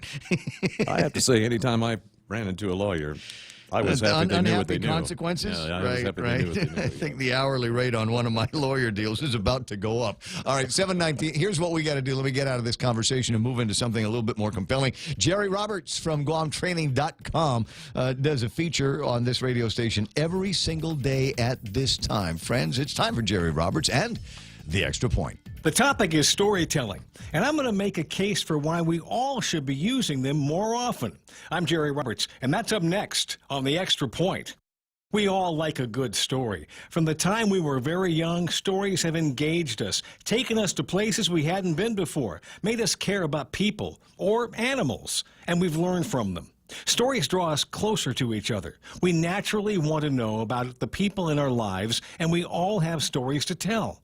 Even better, stories are fundamental in all cultures, and the structure is pretty much the same wherever you go. There's a main character, maybe you. That character experiences something that draws in other characters. Perhaps there's a challenge, and they have to solve it. When it's all over, the storyteller explains the key learning point we should come away with. Storytelling is the foundation for movies, TV shows, and most books we read. In the workplace, a story can persuade people to accept a point of view or perhaps clarify an issue. It can make a lesson or series of facts more memorable. People forget much of the information which is thrown at them in meetings, but they'll remember a story. Many managers shy away from telling stories because they think they're not very good at it or their stories aren't interesting.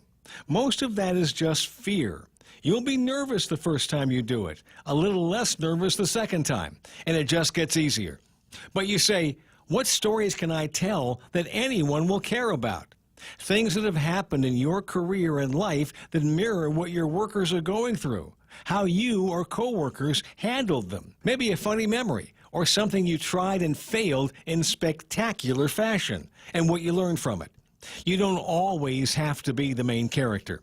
You've had plenty of coworkers in your time who have done things that are not only memorable, but some that were outrageous. Tell their stories. Just make sure there's a learning point in there somewhere. Don't be afraid to tell stories where you failed. It makes you more real to your team members. Trust me, they already know you're not perfect. Telling a few stories about yourself where you're not the hero or didn't come out on top can actually strengthen your credibility and relationships. Storytelling just works. You can often reduce long and tedious dialogue with a good story that drives home the key points. And we all know that stories can be inspirational, motivating people to take action. Tell your stories to your workers and tell your stories to your kids because they need to see you that way too. The earlier they learn the lessons of your life, the better for them. That's the extra point. Get out there and make something good happen today. For 93.3, I'm Jerry Roberts. My favorite story starts off with one time at band camp. It's 7:22. I'll be right back. For more than 40 years, we've managed our island's most precious resource, your health. Take Care's benefit plans allow members access to more than 120 medical providers, 40 dental providers, and 18 pharmacies in the region. Take Care's health plans ensure members in Palau, Saipan, and Guam receive the care they deserve. Our programs and wellness classes have proven results for our valued members, and our commitment to your health never been stronger. Take Care, our island, your health plan. Yeah, there's traffic on a Monday morning. Welcome to Holy Week. Holy smokes, look at all those cars. Well, maybe that's not exactly what it's going to be like, but we are seeing some congestion out in front of the Dededo Sports Complex, that area there. And then turning into, let me see here, I'm sorry, out of that intersection over at Fatima. Mobile there. On your way into GRMC from Route 3, expect some congestion as you get past that, but it looks like it's smooth sailing once you're on Marine Corps Drive. Some of the spots that are starting to fill up here this morning, 14 Baker. You know where that is, don't you? That's Epal Road, isn't it? Yeah, take you into Tumon. Watch out for that. It looks like there's a little bit of congestion heading towards Tumon right now. I told you there was something messing around over in front of the airport. That looks like it's cleared up and moved over to Route 8. Route 8 over by San Roque Drive. You might see some slowing down as you're headed towards 8, 10, and 16, not towards Agana. It's actually looking pretty smooth moving into Agana right now. That's what I got for you is in terms of traffic. If I see anything else or if you see something you think the motorists need to know about, 888-8255 is the number. Hey, it's your stomach again. Subway has all new signature wraps, and around the water cooler, the other stomachs can't stop talking about them. Chipotle Southwest Steak and Cheese, Turkey, Bacon, and Guac, Rotisserie-style Chicken Caesar signature wraps. Listen, if I'm honest, as a talking stomach, I don't have a lot of life experience. But I do know one thing. These signature wraps are jam-packed with meat. So what are you waiting for? I'm growling over here. Subway. Make it what you want. Rain. It's nature's way of cleansing the earth. Yet by the time that rainwater makes its way to your home, it may not be exactly the same as nature created it. A Connecticut water treatment system can improve the quality of the water you and your family drink and use throughout your home, so you can be sure your water is clear, clean, and fresh, just as nature intended it to be.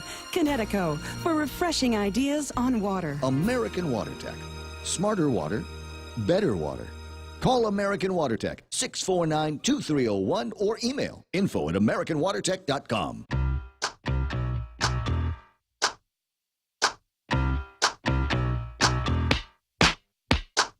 One time at band camp, you have to be familiar with a couple of these National Lampoon movies that came out. What was the name of the movie? Do you remember?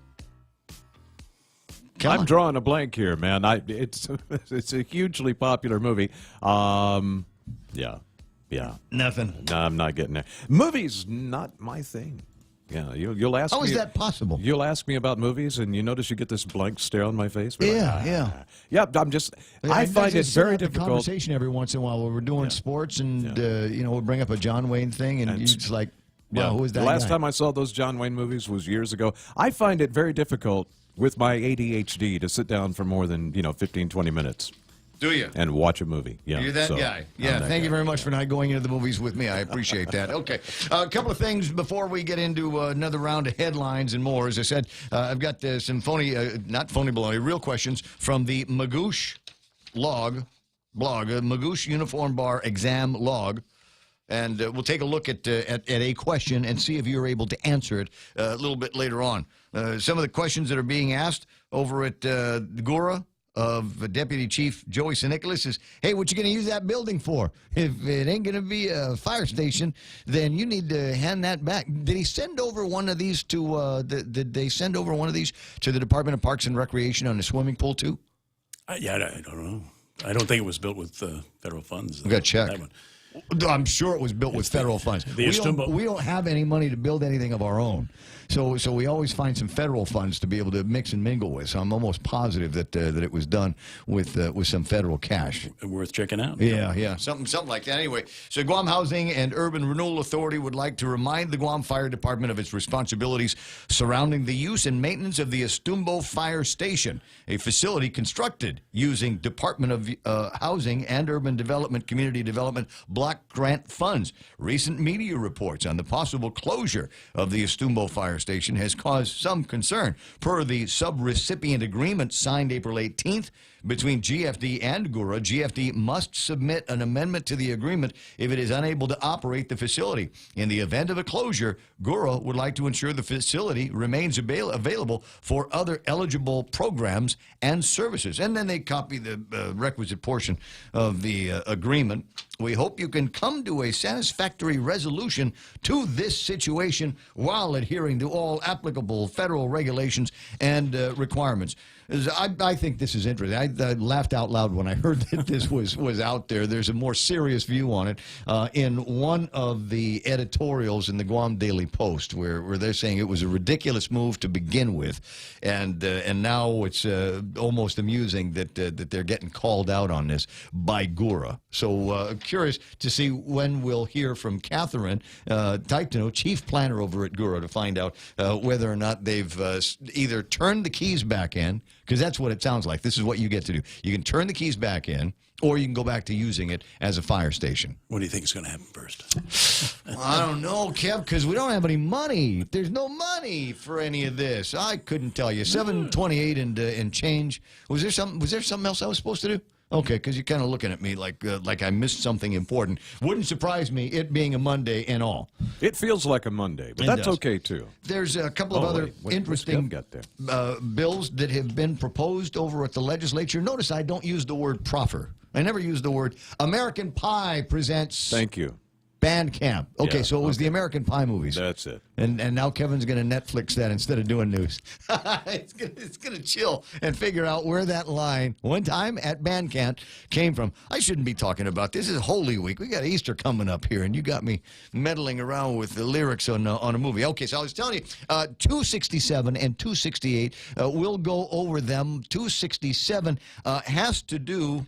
And this is interesting to me at a lot of different levels. Mary Camacho Torres, the scion, if you will, of the Republican Party. Her father, the first elected Republican governor of Guam. Oh, wow, okay. And her brother, twice elected governor of Guam. I had no idea. And so she's got this piece of legislation that reminds me of a time that she used to work over at the port. And so we're making some changes here relative to enhancing the procedural protections within the Civil Service Commission in favor of increasing timeliness, efficiency, and due process for classified employees of the government of Guam. And on one side, what it does is it eliminates the old 60-day rule and changes it to the 90-day rule, which I think is going to be better for everybody. Certainly gives management a little bit more time to have been aware, to have been told or made aware of issues that are facing them and their employees. And then it talks about, how fast we're going to try to get things done and different things and how we're going to be going about appeals. And then what happens when a decision has been made by the commission to reinstate an employee, and there's always some foot dragging on the part of the agency when it comes time to, when the Civil Service Commission says, yeah, you shouldn't ought to fire Kevin, and now you have to give him his job back. And the department or agency will sometimes drag their feet on that. And so Mary writes into the law, failure to adhere to a decision by the commission to reinstate an employee shall result in reduction in salary by 10% for the responsible agency head and his deputy from the date of the decision until the date of the reinstatement in full compliance with the decision. So Mary's written in some teeth on this. So if the commission makes a decision, you got to follow through with that decision, or it's going to cost you personally. Sounds like an incentive to me. It does. 7:31 in the morning. There's my incentive to break into some headlines. Kevin Kerrigan now from the Guam Daily Post. Alpha Day and Good Morning Guam News Time here at The Point is 32 minutes past 7 a.m. In the headlines from the Guam Daily Post this morning, Matson is fighting to maintain its dominance in the market for shipping between the U.S. mainland and Guam. Dispute arises from the Maritime Administration's decision to allow American President Lines to replace 2 Maritime Security Program vessels in the Middle East with 2 smaller vessels in the Pacific, the APL Guam and the APL Saipan. If APL Marine Services and the U.S. Department of Transportation win their case in the U.S. Court of Appeals for the Ninth Circuit, the Matson monopoly over the market could end, according to court documents filed by APL.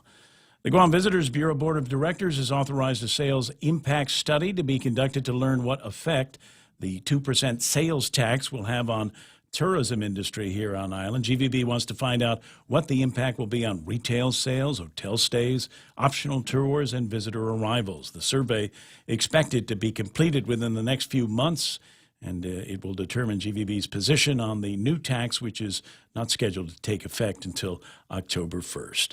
Special Economic Services meeting has been scheduled for April 3rd. That's next week, at which the fiscal realignment plan will be discussed. The plan proposes reducing the current 2018 budget by $42 million in the remaining 6 months of this fiscal year. It was submitted to the legislature by the governor on Friday afternoon as required by the new tax law.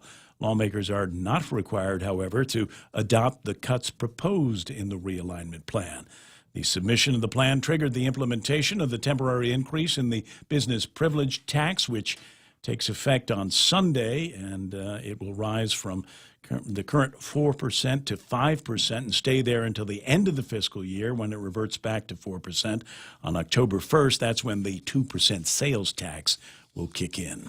For these stories and more, log on to postguam.com or pick up a copy of today's Guam Daily Post. iConnect time is 7:34. Hop on over to iConnect and receive a free gift and automatic entry to win an iPhone 10 with every new 12-month plan from now until, guys, only got till Easter to get this done. We have those moments in our lives that happen unpredictably. The unexpected instances that we did not really need. Now you can count on us to stay well, Papa, to live well, Papa, to stay well, making sure you stay well. Oh, I'll lift you up when times are low. I'll see how far we'll go, and stay well. Stay Well Insurance. See how far we'll go. Oh, I was supposed to tell you about something else here? Yeah, gotcha. They've got it until Lent is all done. I want you to swing by the nearest Subway and have some of the great sandwiches that they make for you. The tasty Veggie Max that is a big seller these days. A vegetarian patty, free of artificial colors and flavors. Visit any of their convenient locations. And if veggie is not your thing, how about the classic tuna or the seafood sensation? All available for you these days at Subway. Eat fresh. Are you waiting too long for a home loan decision? Are you looking for a bank that understands your needs and can close your loan quickly at today's super low rates? Then come no further than Bank Pacific. Our home loan specialists are friends and neighbors from your community, and our decisions are made right here in Hagåtña. Bank Pacific, where we're open to closing your loan in a hurry. Bank Pacific, where others put branches, we place roots. Equal housing lender. Credit conditions apply. Viva Bank Pacific. 7:35. Portions of the program also brought to you by our friends over at Security Title, making sure you actually own the property you think you just bought. At GTA, we believe you deserve better than home internet with hidden data fees. That's why all our internet plans are unlimited, because streaming your favorite shows while cooking dinner shouldn't cause indigestion when the internet bill comes. So the choice is yours. Bill shock with the other guys, or a life unlimited with GTA. Say goodbye to hidden data fees and make the switch today. GTA, your island, your network. Is there more traffic on the roadways? Well, there seems to be a lot more cars. I guess the increase in the price of gasoline hasn't slowed anybody from driving around too much. Well, you still got to get to school and to work. I'm actually surprised there is as much traffic as I'm looking at right now, considering it's Holy Week, spring break for a lot of kids, right? So why is there so many cars in the road right now? Oh, that's what I'm seeing. Marine Corps Drive, headed northbound, is showing some signs of slowing down past the Guam Regional Medical City intersection, into and out of Tuman, up and down Santos Hill. We've got a bunch of cars that are making their way through there. Marine Corps Drive, right in front of our building here, in front of DPW, beginning to show some signs of movement. And let me see, Marine Corps Drive, in front of the ITC building. Northbound traffic beginning to get a little bit heavy right now. In Agana, generally no problem getting into Agana. We do have some issues over by the Agana Shopping Center. I don't know, is there extra jury duty this morning? Is that what's going on? 7:36, that's what's happening in traffic right here on The Point. Every time I travel, there's something from home that I can't leave without. I take my Docomo Pacific Data to Go to share my stories in Taiwan, check subway routes in Tokyo, be my food guide in Hong Kong, meet new friends in the Philippines, make updates in the States, find my way around Korea, and check out all the cool shows in Singapore. It's the data I have in all the places I love for only $10 a day. Data to Go from Docomo Pacific. Better together.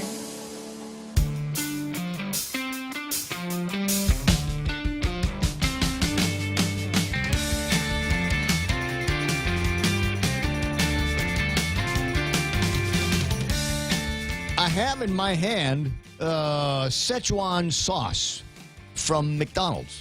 This is a big deal. This is going to go home. I'm going to make sure that Mason gets this. I don't know that he's got it. The reason why it's such a big deal, and you might be hearing a little bit more about Szechuan sauce, I'm sure there's some kind of a promo going on. I haven't heard about this yet. But there's a television show that I shouldn't watch as much as I do called Rick and Morty.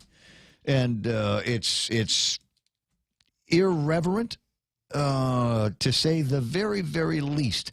And there's an episode where Rick makes a big deal about Szechuan sauce and desiring to get this for nuggets. And he likes to go back to this particular dimension in order to do this all the time. So it's kind of fun that the folks over at McDonald's have picked up on that and are now marketing, I guess, nuggets with the amazing Szechuan sauce. I haven't had any of this stuff in years. It was originally part of a promo that McDonald's did with Mulan. I don't know if there's a sequel or anything, but as I said, it's fun. So Szechuan sauce here in the studios of the radio station. Did it come in a bag? I don't know. There's another piece of legislation that Senator Regine Bisco-Lee has proposed, not proffered, but proposed over at the legislature. Choose to reuse. Mga Maadzik Plastic Act of 2018. And it's a little bit detailed on what constitutes, why we're doing it. Number one is the environment. I don't know about you. I was behind a guy. I think he just left town. He was here for a little bit. James Elke is a friend of mine. And I was behind him over at Home Depot, and he was just picking up a couple of things. And the lady wanted to put them in the bag, and the guy said, no, I'll carry that out. A little less that we need to leave in the ORDOT dump.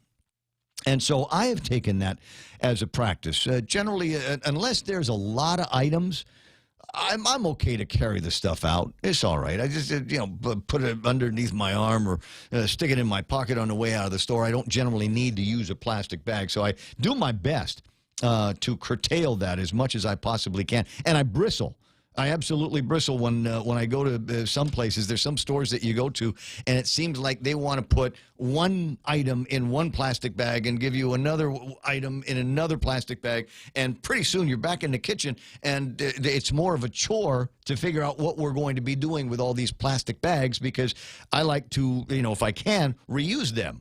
So, keep them. You're going traveling, put your shoes in a plastic bag, or use it for trash, or take it out to the car. Clean up the junk in the car with the additional plastic bags. At least try to get a secondary use out of these things before it all happens. So I understand the idea that Senator Lee is going over with all of this, because what happens is it blows away and get out in the ocean. The turtle think it's jellyfish, which they like to eat, and they eat it, and then the turtle dies, and it's all very, very sad. Interesting story in the media last week. There's a Pacific dump of plastic waste now bigger than France, Germany, and Spain combined. Now, can we see this thing from space? My understanding was because it's like particulate. It's difficult to get a fix on these things. But I also heard that there is a guy out there somewhere, a kid actually, that has got this idea that they might be able to, take something and filter it with a gigantic boat and just go through it until we've managed to get all of that junk out of the ocean. They tell me it's something else when you're on a boat and you start cruising into it. It's just the noise of the plastic that hits the hull of the ship. Mike's freaking out. What did you just do to our expensive microphones, Gibson? I just did. Not supposed to make that kind of noise when I'm in here. What the heck? 742. So there's this bill that's out there, and I thought, well, you know what? Why don't we just get to a point where we ban these things? Why don't we just ban the disposable plastic bags that we've got out there and make it so that you either carry it out with you or you come in with your own bag? Yeah, that's what they did in the... We have hundreds of bags in the back of the cars, and I always forget to bring them actually into the store with me, so I end up buying another 2 or 3 bags while I'm in there, so I can carry my junk back out to the car when I do have a lot of groceries to carry. Yeah, believe it or not, for whatever people think about the Philippines and how they can be backwards sometimes and what they do, they have outlawed the plastic bags. You cannot get a plastic bag in a Philippine store now. And, we always use the little plastic bags. I myself use them for the small trash cans around the house. Yeah. They do come in handy, to be reused. But, yeah, and on Wednesdays here you can't get plastic, but they're going to wind up everywhere if we don't stop them. So there is the prohibition later in this. We'll see if we can get the senator to talk about this on the radio. Beginning January 1, 2024, no retail establishment, wholesale establishment, or any other entity that can do business shall purchase or sell or distribute to consumers any disposable carry-out plastic bag, except the ones that are allowed within the chapter. Any entity found in violation of the section shall be subject to a civil penalty not to exceed $10,000. Fees collected pursuant to this section shall be deposited into the recycling revolving fund. And that's the tricky part to me. There's a lot of detail in here about what you can and can't do, and then there's going to be a dime that's going to be added to the cost if you get a plastic bag or one of these kinds of bags from the stores. 2 cents goes to the revenue tax, or was it 8 cents? I don't know. It's all written down in here, and like I said, I'm going to get her to explain some of that, because there's a part that goes from being, just wide-eyed, environmental, tree-hugging, loving the planet, to, hey, there's a way that the government of Guam can make some money here in the recycling revolving fund. And I am immediately, when I hear the recycling revolving fund, I am immediately suspect, because as far as I know, correct me if I'm wrong, we still don't have any rules and regulations guiding the use of the monies that go into the recycling revolving fund, which is why the mayors all got recycling revolving fund trucks that are supposed to only be used in the mission of recycling and revolving in the villages, but instead end up going on hot dog runs to the gas stations, dropping kids off at school, picking people up at the airport. I've seen it, and you can't tell me it doesn't happen, right? So until we get some rules and regulations in place, maybe we ought to hold off on this additional tax on the consumers. 745, Hoffilet, Clayton. Hey, Ray. I'm right here. Hey, Ray, I was, the last 2 or 3 weeks, I was going to call in about all this sales tax stuff, and I just got so disgusted. I'm sick of it. These senators are driving me nuts. I talked to Senator Rodriguez for like 20 minutes and gave him a piece of my mind. But now this. Do you think it helped? I figured I'll weigh in on this. Yes, go ahead. Okay, I come from, I was born and raised in Tree Hugger Central, Santa Fe, New Mexico. They instituted a prohibition on plastic bags 6 months. So some comment for Senator Disco.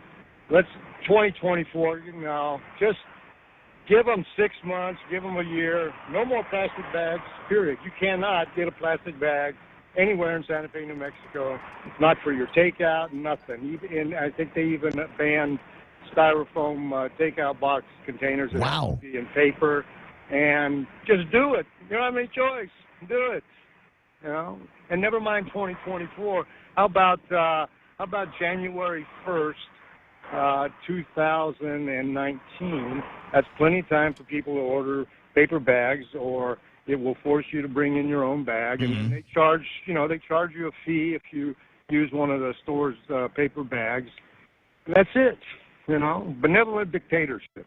Well, I don't have an issue with it. I'll figure out some way to manage when I go to the grocery store and I do my shopping to come out with all of the right bags. And like I said, sometimes you pay that penalty. I'm going to pay a nickel for a paper bag or 10 cents for whatever plastic bags are supposed to be used. But as I said, I'm wary of the idea that some of that money is going to go to the Department of EPA or whoever it is that is going to be running this recycling revolving fund, because I don't trust those guys. There shouldn't be any money going into anything in the government.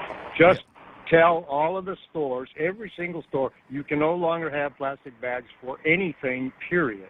Well, and this is the other part here that and I can kind of see the bureaucracy getting built up behind it. There will be reports, etc., that will go to the Department of Revenue and Taxation, and they're going to need to collect information on what fees have been collected, where it's gone. The administrator of the agency, in coordination with the Chief Technology Officer of the Office of Technology, shall establish and promote an email address and tools for digital reporting for consumers and businesses, and yada yada. Occam's razor. Yeah. The simplest solution is the correct one. And the simplest solution, plastic bags, period. Just no more plastic bags. We don't need to set up this whole bureaucracy. Go to Santa Fe, New Mexico, and I'm sure somewhere in the city council. And it's not all New Mexico, because you can go to Albuquerque and they'll still give you plastic bags. But every place in Santa Fe, New Mexico, you will not find a plastic bag. You will not find a plastic balutan or styrofoam balutan box. It's all paper, and that's just the way it is. And if it's the cost of doing business, the cost of doing business. I mean, it's I'm picking up plastic all the time when they dump my garbage here at Lufan Cove. And if I don't pick it up, it'll blow into the ocean, and it gets part of the garbage patch. And it's an insult to the environment, and that's one thing. So, and that's legislation that I think anybody who's environmentally conscious will get behind. And let's not 2024. No, I mean, why give it another 6 years?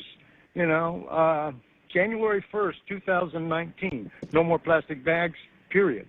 That's plenty of time to order in paper bags. I'm looking at Bill 353 from the 32nd Guam legislature, and I gotta dig this up a little bit more and find out where it went. Dr. Aline Yamashita introduced it in the 32nd Guam legislature. This is in 2015 here, that would have banned these plastic bags entirely. Yeah. And make it a ban, When would that have gone into effect? Effective January 1st of 2015. It would have gone into effect then. Give me a couple of minutes here. Next time we do a break or something like that, give me a couple of minutes to find out what happened with this legislation and how it got derailed. Because if it was a good idea in 2014, it's a better idea, I think, in 2018. We don't need any studies. We don't need assessments. Just simply ban plastic bags. It's simple. There's no political. I mean, I will vote for Senator Biscoe despite all my other, adversarial comments about other things that she's brought up. I will vote for her if she passes. Just do this one thing. Why it's so hard to be a politician? What Kool-Aid are you guys drinking? It's just I can see it. It's a simple piece of legislation. I don't know. Maybe they put more stuff into it because it's they've got the big sustainability conference going on this week over at the Hyatt. Maybe there's some of that, so you can stand up and say, I've got 20 pages worth of a bill that will do something in 2025. I can write the bill in one page. Yeah. Well, Dr. Yamashita's version is a page and a half. Period. It's like, anyway. I'll go look for it. So what? Just because I'm curious and we'll kill some time here. So your conversation with Senator Rodriguez, how did that go? Well, very well. He called me. I had talked to his father earlier about one of the events when he was announcing his assistant governor,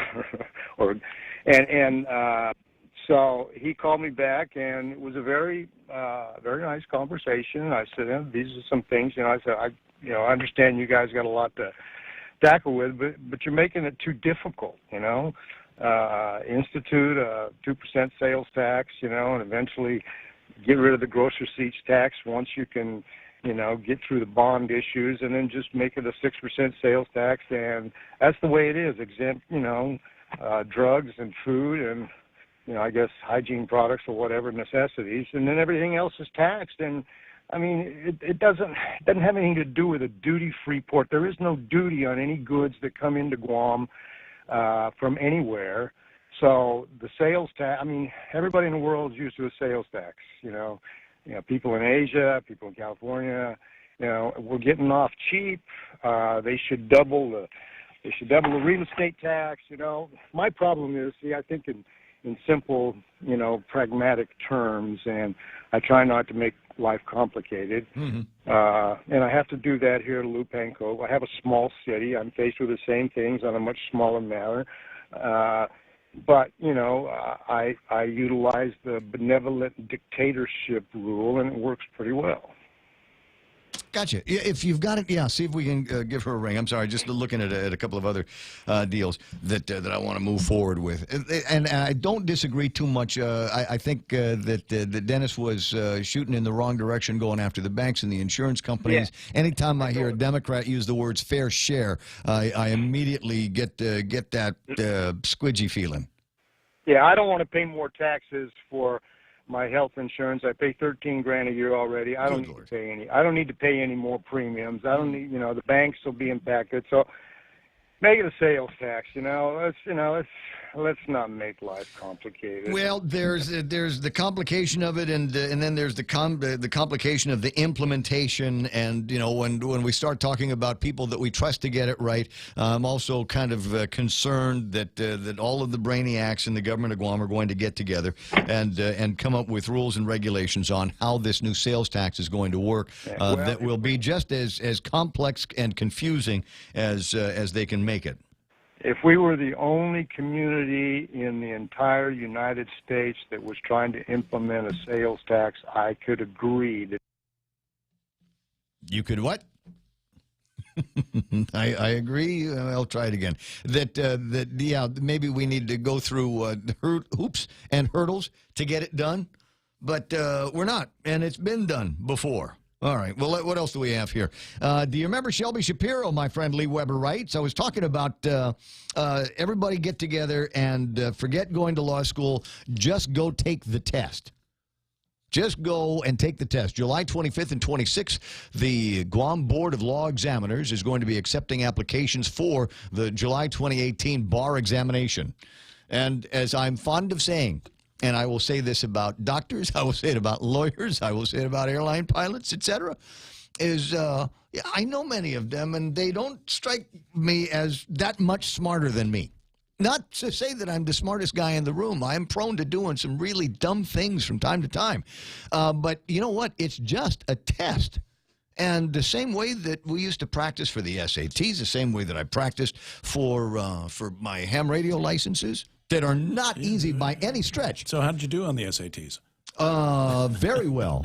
Very well. I want to say top 5% in the country. There you go. Then when I took the military battery, the ASVAB, back in 1979, same thing, top 5% in the country. Then you must be the smartest guy. No, I'm just saying. You're looking for a finger to pull, aren't you, buddy? But it just, if I could get $800, I'd like to take the test and see what happens. So somebody front me the $800. There's a question I could ask. But anyway, so I was talking about that. Lee Weber heard me and says, do you remember Shelby Shapiro? I remember Shelby very well. He passed the Guam bar, never went to law school. Did you know that? Didn't need to. His mom and Kelly was a whole family enterprise. All four of them. The two brothers, Shelby and his brother, worked for his mom and dad. Mom worked as the secretary of David Shapiro, I think was the name of the firm. But sure, I remember those guys well. And check the definition on Magoosh. Believe its definition is teacher in the main Muslim language. Really? Magoosh. It's not spelled that way, Lee. It's spelled M-A-G-O-O-S-H. And Lee, I did see your editorial. And as usual, a very well-written editorial where he's asking after some numbers. We all have heard that the number was $67 million worth of a deficit brought on by the Trump tax cuts across the country. People are dealing with all of this and the impact on Guam so far, $67 million. And he says that maybe there needs to be a little bit more investigation of those numbers. How did they come up with 67? And I remember conversations about we know that this is how much we are getting in withholdings. We know this is what we're getting in corporate. And you do the multiplier, and this is what the negative is going to be. And near as anybody can tell, it all worked out that way. And the numbers that they anticipated seeing drop off in February actually turned into the numbers they saw dropping off in February. Could be even more, though. And then the other part is because Joe Arnett said so. In January, they asked Joe Arnett, and Joe came through, and he was the first guy to hit 67. I think the governor's office people were still shooting about $20 million short of that. But Joe was the first one, I think, that came up with 67. And if he says 67, then it's 67. That's the deal. He's the big numbers guy that I go to. So if that's what he says it's going to be, that's what it's going to be. And he also asked, where are the gubernatorial politicians on this? I have heard from Governor Gutierrez, because we asked him. You will hear regularly from Frank Uggan, because he's still at the legislature, so he's chimed in more than once or twice with his thoughts on this fiscal crisis that we are in. Dennis Rodriguez, if you watched any of the proceedings at the legislature, he had offered to the body multiple opportunities to screw the banks and the insurance companies, and thankfully the body rejected them on every occasion. And sorry, Dennis, I disagree highly with that tact. Some of the other things that you're doing I'm okay with, but that one there in particular rubbed me the wrong way. So forgive me if I'm taking an aggressive stance against it. I think it's a bad move and a bad idea, and I'm glad it hasn't gone anywhere yet. But having said all of that, Dennis is also running for office, so we've heard from those three guys. So who's left then that we haven't heard from? Well, I asked Ray Tenorio directly. He says, hey, I'm a company man. I'm loyal to Eddie, and if this is what Eddie says is happening, and this is what Eddie is going to do about it, then this is what I'm saying is happening, and this is what I think we ought to be able to do with it. So who's left? Lou and Josh.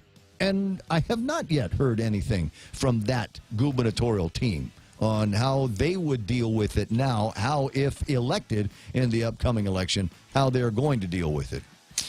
But the same article that I read where they're asking people in the Democratic and Republican Party about this brings up an interesting point about an election years ago that Joe Ada almost didn't get to participate in. We'll talk about that and a couple other groovy things in the next hour of the program. This is the Ray Gibson Show on The Point. The Point is KUSG Agotnia. Fox News Live is next.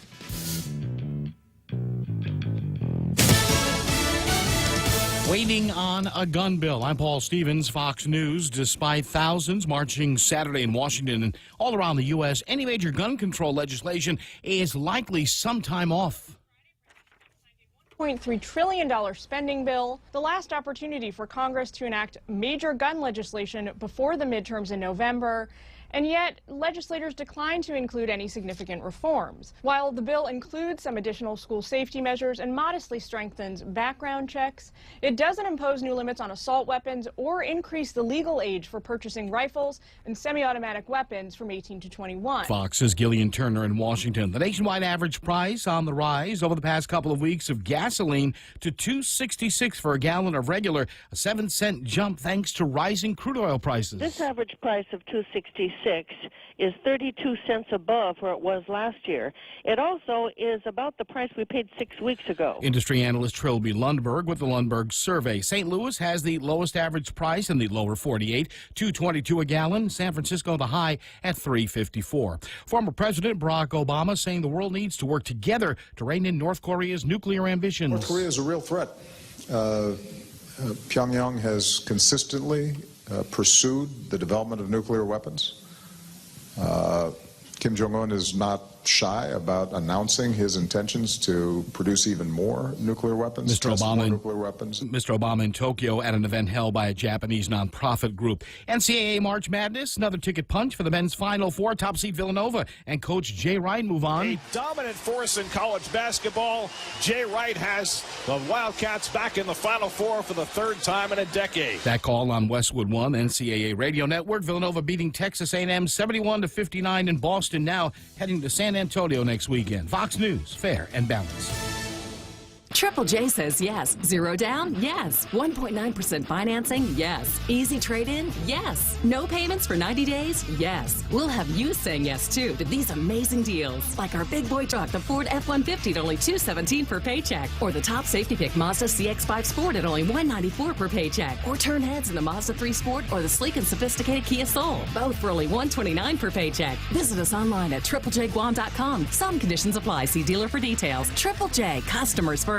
At Micronesia Renewable Energy, values matter. So all of their solar energy systems come with guarantees and the most value. No shortcuts, all quality. It's giving you that solar energy system at the best price. It's using highly efficient solar panels with typhoon-proven racking, built by highly skilled local technicians, so your system performs and saves you money. It's total peace of mind all the time. Not all solar companies are created equal. For experienced quality solar, it's MRE. Call 632-2613. MRE, the smarter choice.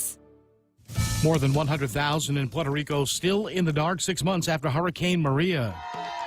In Puerto Rico, this is the sound of relief. After 6 months, Jose Rodriguez, his family and neighbors in Naguabo finally have power. I'm so happy. About 100,000 Americans are still without power on the island. 1,500 workers from 56 electric companies from all over the U.S. are here. An estimated 470,000 Puerto Ricans are expected to leave the island over the next 2 years. In hardest-hit Yabucoa, Roberto Martinez lost the roof of his home. He's now moving the family to Indiana. While parts of the island are still recovering, tourists are returning to San Juan. Fox's Brian Yanis in Puerto Rico. The island also struggling with an 11-year-old recession and a $73 billion public debt. The Islamic militant group that rules Gaza staging a large-scale military drill in the impoverished territory that began this morning. Hamas detonating bombs, launching missiles, and also firing machine guns in the streets during the 24-hour exercise. A British data company still defending itself amid a growing investigation into its election influence and its use of Facebook data. The company that got Facebook profile data, Cambridge Analytica, issued a statement Friday saying they deleted the data a few years ago, as Facebook had asked, and none of it was utilized in the 2016 presidential campaign. Their London offices were searched by British authorities by the week's end. The company said they'd cooperate, but noted they obtained the data based on Facebook's terms in 2014. Through a quiz, they got not just the quiz takers' Facebook information, but that of their friends as well. Facebook CEO Mark Zuckerberg said the kind of access they used to give app developers hasn't been allowed since 2014. Congress, though, says they want Zuckerberg to testify. A House committee sent him a formal letter saying he is the only person who can answer their questions. Jessica Rosenthal, Fox News. And I'm Paul Stevens, Fox News Radio.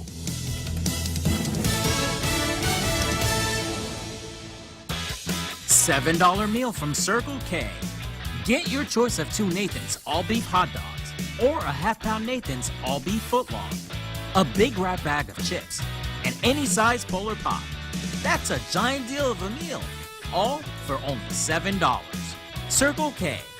Take it easy. Yes, money is something we should talk about.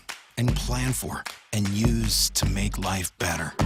It's how we make our giant leap from where we are to where we want to be. So let's talk together and work together to check off shiny new kitchens, fully nested dorm rooms, and bucket lists with more countries than our passports can hold. Let's check them all off together. First Hawaiian Bank. It all starts with yes. Member FDIC. Security Title is honored to join in sponsoring Ray Gibson on The Point. Hafiday, my name is Jesse Cruz from the village of Maina, and this is where I start my day, listening to the voices of our community and sharing thoughts about issues that affect all of us. It all boils down to our people and our land. Protehi Itanomo. Protect your land. When it comes to your family land, remember to call the professionals at Security Title, just like you call Ray Gibson in the morning. Rain. It's nature's way of cleansing the earth. Yet by the time that rainwater makes its way to your home, it may not be exactly the same as nature created it. A Connecticut water treatment system can improve the quality of the water you and your family drink and use throughout your home, so you can be sure your water is clear, clean, and fresh, just as nature intended it to be. Connecticut, for refreshing ideas on water. American Water Tech. Smarter water, better water. Call American Water Tech, 649-2301, or email info@americanwatertech.com. Hey, it's your stomach again. Subway has all new signature wraps, and around the water cooler, the other stomachs can't stop talking about them. Chipotle Southwest steak and cheese, turkey, bacon, and guac, rotisserie-style chicken Caesar signature wraps. Listen, if I'm honest, as a talking stomach, I don't have a lot of life experience. But I do know one thing. These signature wraps are jam-packed with meat. So what are you waiting for? I'm growling over here. Subway, make it what you want.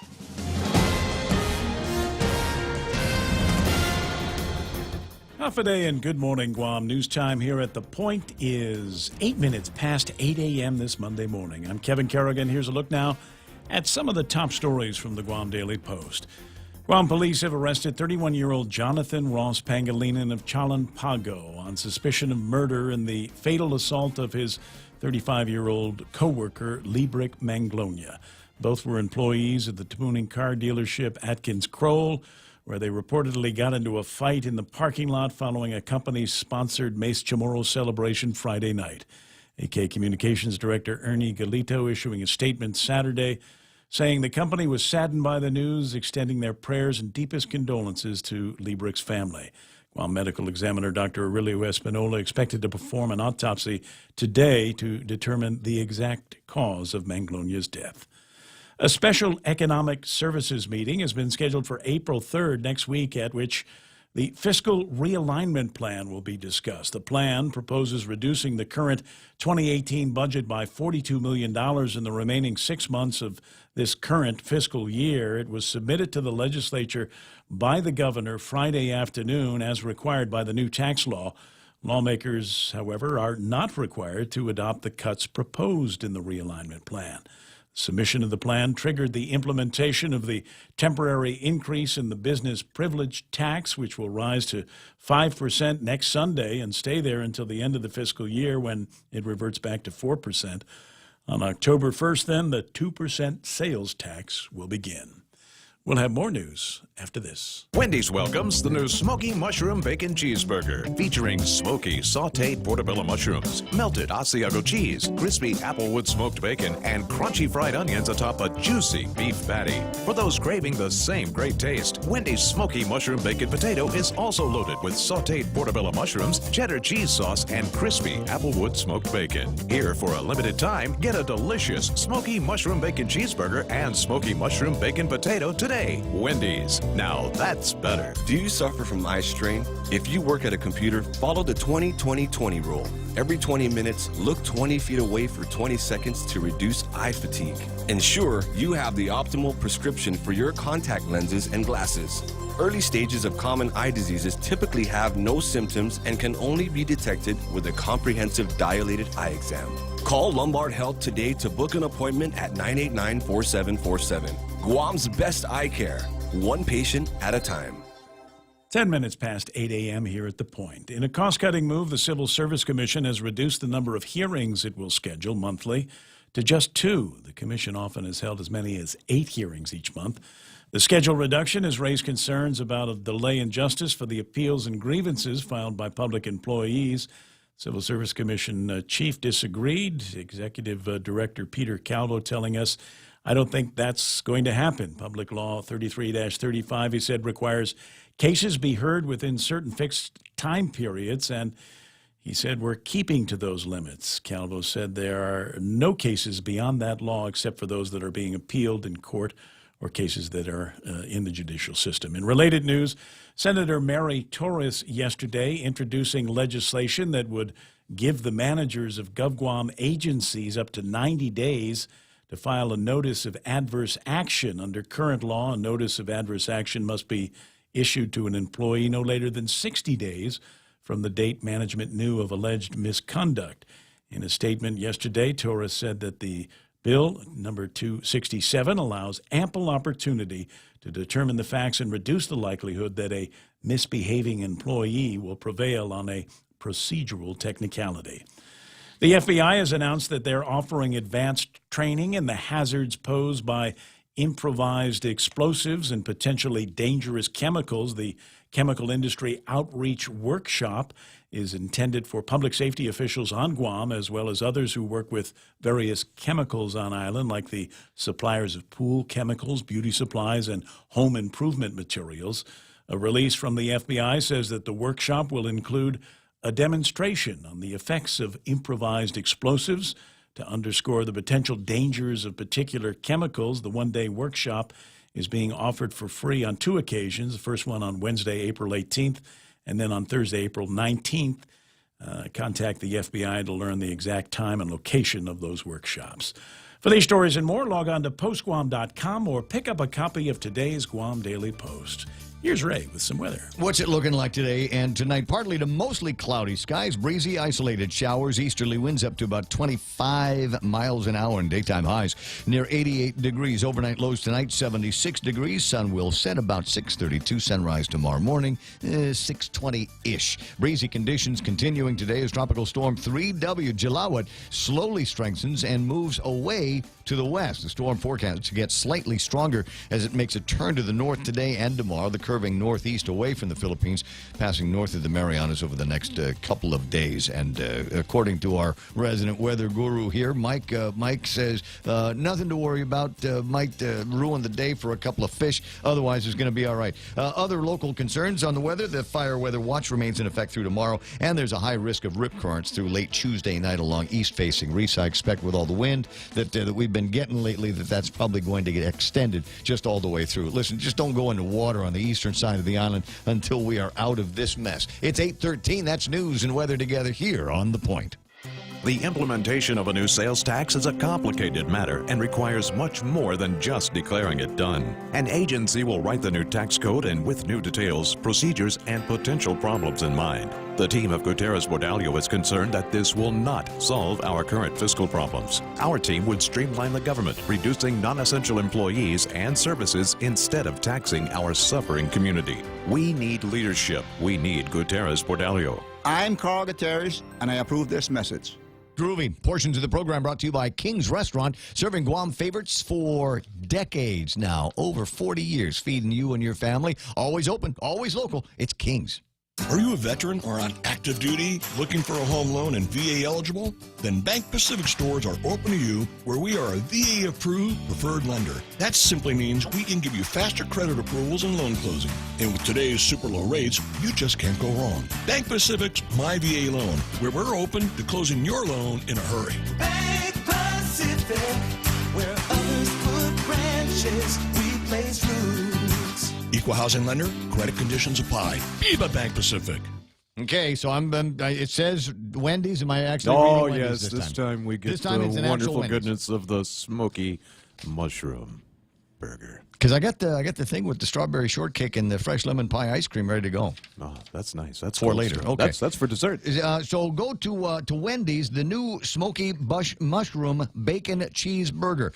It has all of the things that you want in it: smoky sautéed portobello mushrooms, melted Asiago cheese, crispy applewood smoked bacon, and crunchy fried onions. They're onion tangles, I think is what they're calling them. Oh, yeah. Like the on top of the juicy beef patty. It's only going to be here for a limited time. Eat it today at Wendy's. Now that's better. In illness and in wellness, Calvo's Select Care is health care that is there for you. That's why over 80% of the Guam medical community places their trust and insures with us. We offer our members wellness and fitness programs for a healthier lifestyle and provide a comprehensive medical network on and off island to help members from unexpected illnesses. Contact Calvo's Select Care today for more information.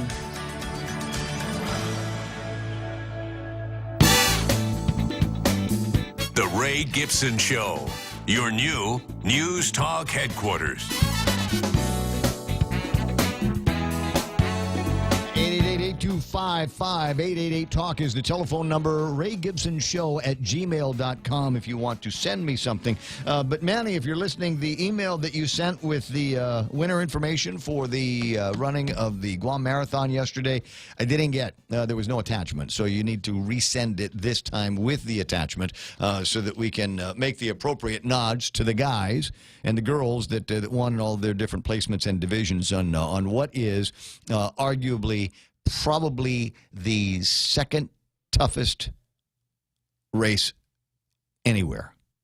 That is the Guam Marathon. We'll talk about that because it's time for sports. In the point, there's sports with Blake Watson. Good morning, Blake. Good morning. Good morning. Good morning. Good morning. Happy Monday. And I'd also like to give you the winnings and the standings of everybody that participated in yesterday's paddling against cancer. I was hoping that you were going to have that.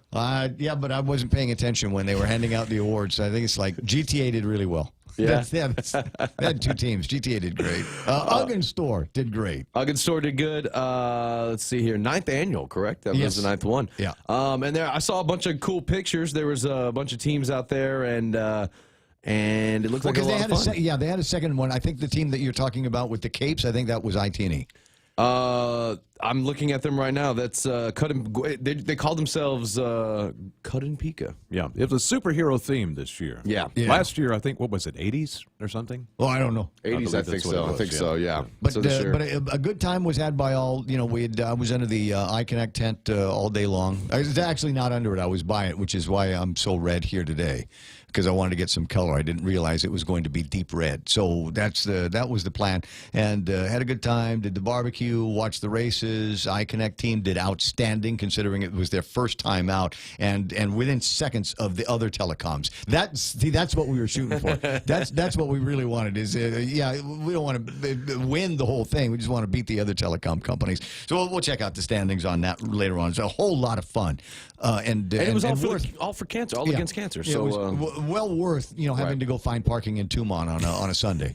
I was down at Fiesta at a baby shower at the same time, and parking was all the way down there. Mm-hmm. And there was a bunch of Tumon just must have been just bumping this weekend because It's there payday. was cars. Yeah, and there were cars It was everywhere payday. all and weekend. apparently we're in dire financial straits, but we had enough money to cover payday because it was busy in Tumon. It was busy at Home Depot. It was, yes, I saw that too. That's how you know. It was there. And moving on over, we also had the Kick the Fat, and shout out to Ryan Matienzo. Ryan Matienzo is Yes. the nicest guy. He's so fast. He's just a little guy, and you really want to hate him because he's so fast. The only reason why he's so fast is because he weighs like 75 pounds. He's right? all smart, yeah. And he looks like a very nice, very polite guy in his pictures as well. So he wins the Payless Kick the Fat on Saturday morning, I believe, and then a friend of yours, Manami Ijima, who once again wins the Tagaman. Tagaman, yeah, the triathlon in Saipan over the weekend. So tons and tons of the endurance athletes. And we're not shining. done yet. There's still the Guam International Marathon. So while my friends were running in the full-blown Guam Running Club Marathon yesterday, I was out on my own training run for the Guam International Marathon. I got to say that every once in a while because they're like sponsors of the show and everything. So I want to make sure I get all of that stuff in there. I don't know that... I don't think that there's any more discounts on early bird participation. I think the rate you pay now is the rate that you're going to pay. What's the date on that exact? Somebody asked me over the weekend. April 20th? April stand by. I got to open up the I'd thing. like to attend one of these races, but I have to ask, is it bad form to stand on the sidelines and cheer on the runners with beer in your hand? Cigarettes, too. Oh, Cigarettes. Vape. Vaping in our face. We like that. We like that. You got to stand there. You got to get one of those T-shirts that says, "This parade sucks." That's the one that you got to get.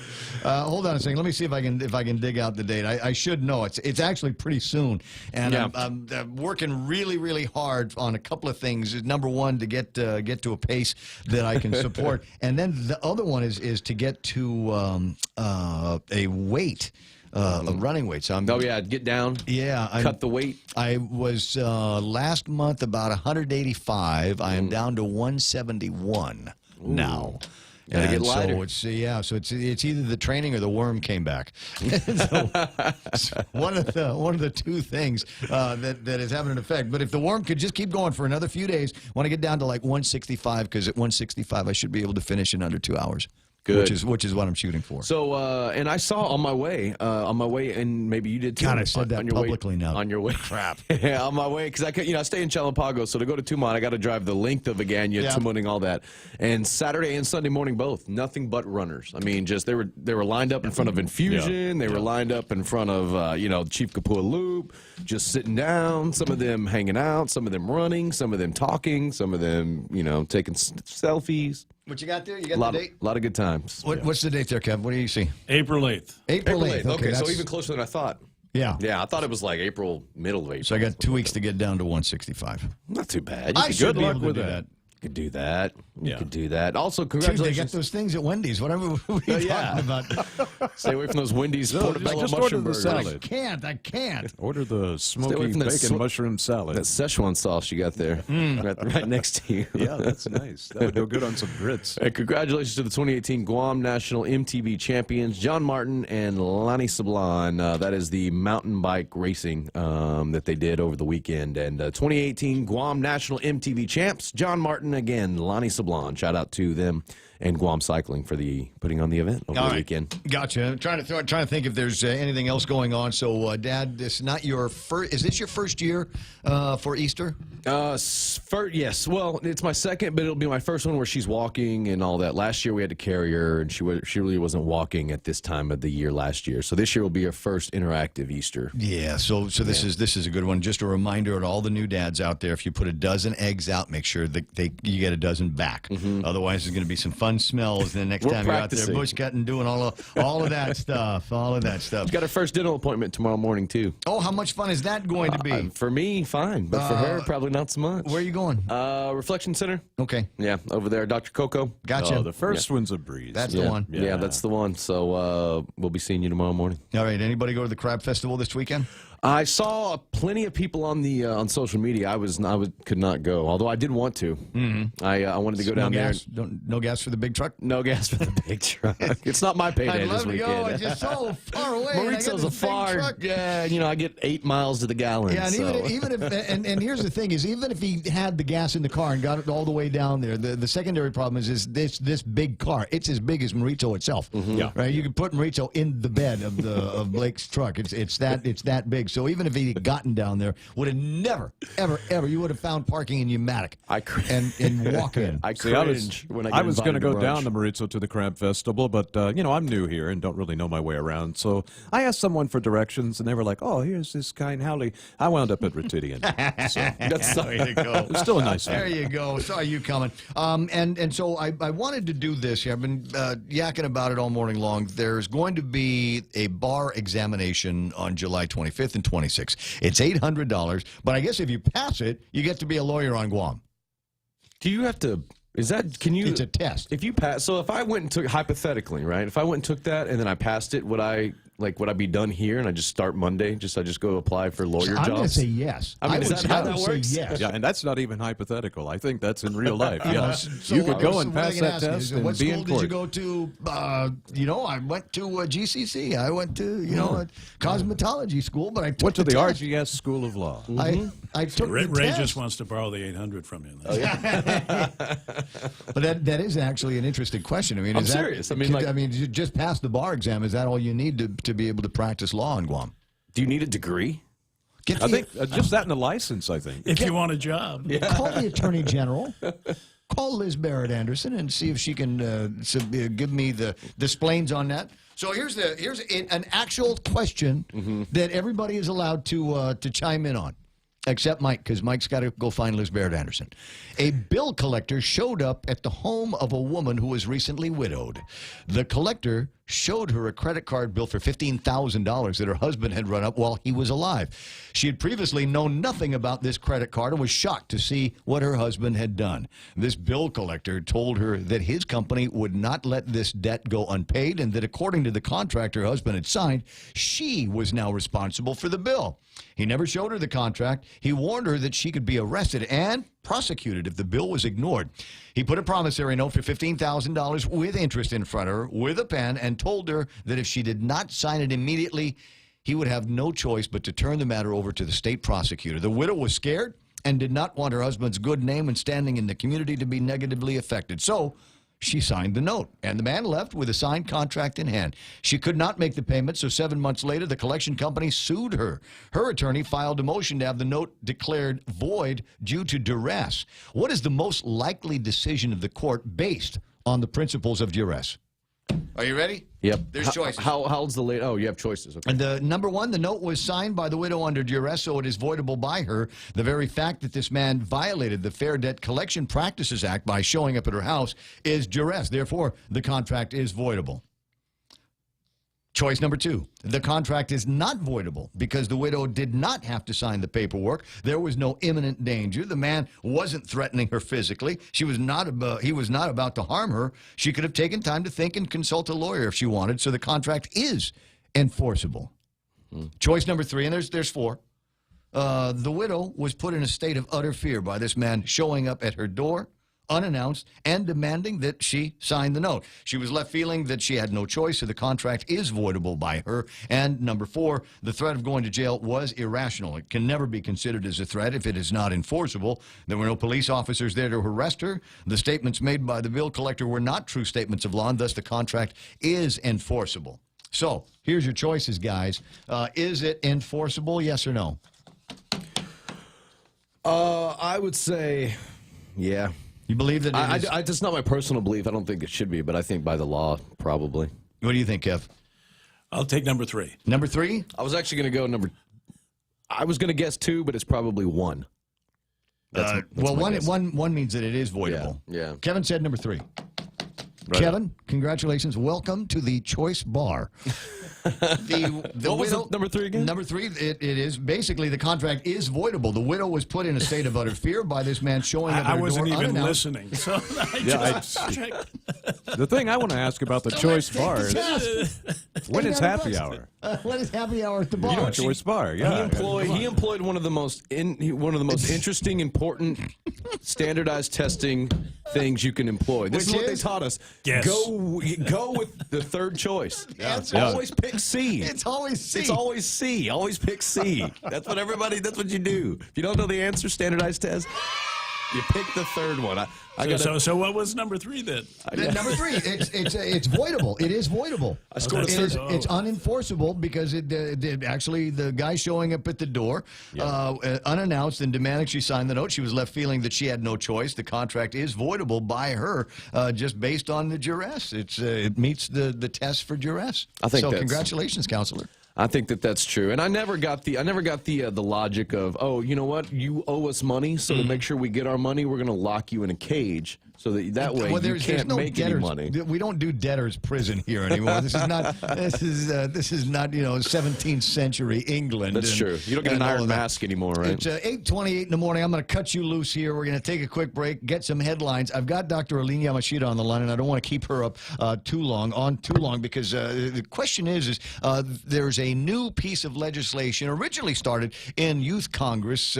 Senator Regine Bisco-Lee has picked up the cudgels on that and is going to be moving forward with it through the legislature, effectively down the road to ban plastic bags on Guam. And so far, getting a lot of people that like the idea, but it's not a new idea. And frankly, we could have done this back in 2015. So I kind of want to backtrack here and see what happened then. 8:29 in the morning. Thank you so much, Blake, for coming in. Real quick break. Headlines with Kevin next. Chili's has the seafood you crave, the flavors you love, at a great price with our 3 for Me Lent menu. For just $15, you can get a beverage, fresh salad, and a Lent-friendly entree. First, choose from a refreshing Coca-Cola, iced tea, or Heineken on draft. Then enjoy a fresh house salad right before you indulge in your choice of a mouth-watering entree, like our spicy shrimp tacos, savory Cajun pasta with shrimp, or our flavorful grilled ancho salmon. Chili's 3 for Me Lent menu for just $15. Available for a limited time. Chili's, more life happens here.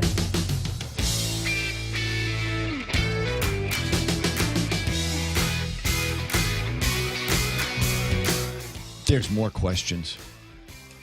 There's more questions, and it's like anything. Frankly, the answer to the question is depends on what you want it to be. If who's your lawyer? Because the good lawyer is the one that says, you know, I might be able to turn this thing around. All I got to do is be able to convince a judge, and in the worst case, another dozen people. 8:30 in the morning. It's time right now for his last look at headlines from the Guam Daily Post. Here's Kevin Kerrigan. Half a day and good morning, Guam. News time here at The Point is 31 minutes past 8 a.m. In the headlines from the Guam Daily Post this morning, Guam Delegate Madeline Bordallo says she worked with her colleagues in the House Appropriations Committee to spare Guam some of the proposed cuts in federal funding in the recently passed spending bill. In a release Saturday, Bordallo says that the spending bill will actually increase some federal funding in some key areas for Guam and the other territories, including a $1.2 million increase in discretionary federal assistance grants to the territories. President Trump's budget had asked for only $14.6 million, but Congress last week providing $18 million. In addition, a $1 million increase in discretionary federal reimbursement funding for Compact Impact over last year, for a total of $4 million in discretionary Compact Impact grants for fiscal year 2018. That $4 million is in addition to the $30 million in mandatory Compact Impact reimbursement that Guam already splits with Hawaii and the CNMI and American Samoa each year. The Trump budget had proposed eliminating that discretionary Compact Impact funding altogether. The Guam Visitors Bureau Board of Directors authorizing a sales tax impact study to be conducted to learn what effect the 2% sales tax will have on the tourism industry.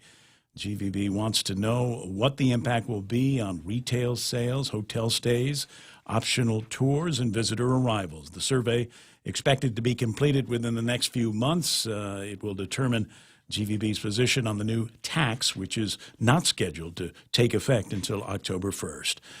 And a tentative settlement agreement has been reached in the criminal case against Guam Airport Police Officer Vincent Castro, who is accused of shooting Joshua Mesa during a chase back in 2016. Superior Court Judge Michael Bordallo scheduling a settlement conference for April 5th. Last month, Castro's attorney, Curtis Vandeveld, said discussions were taking place that could resolve the case.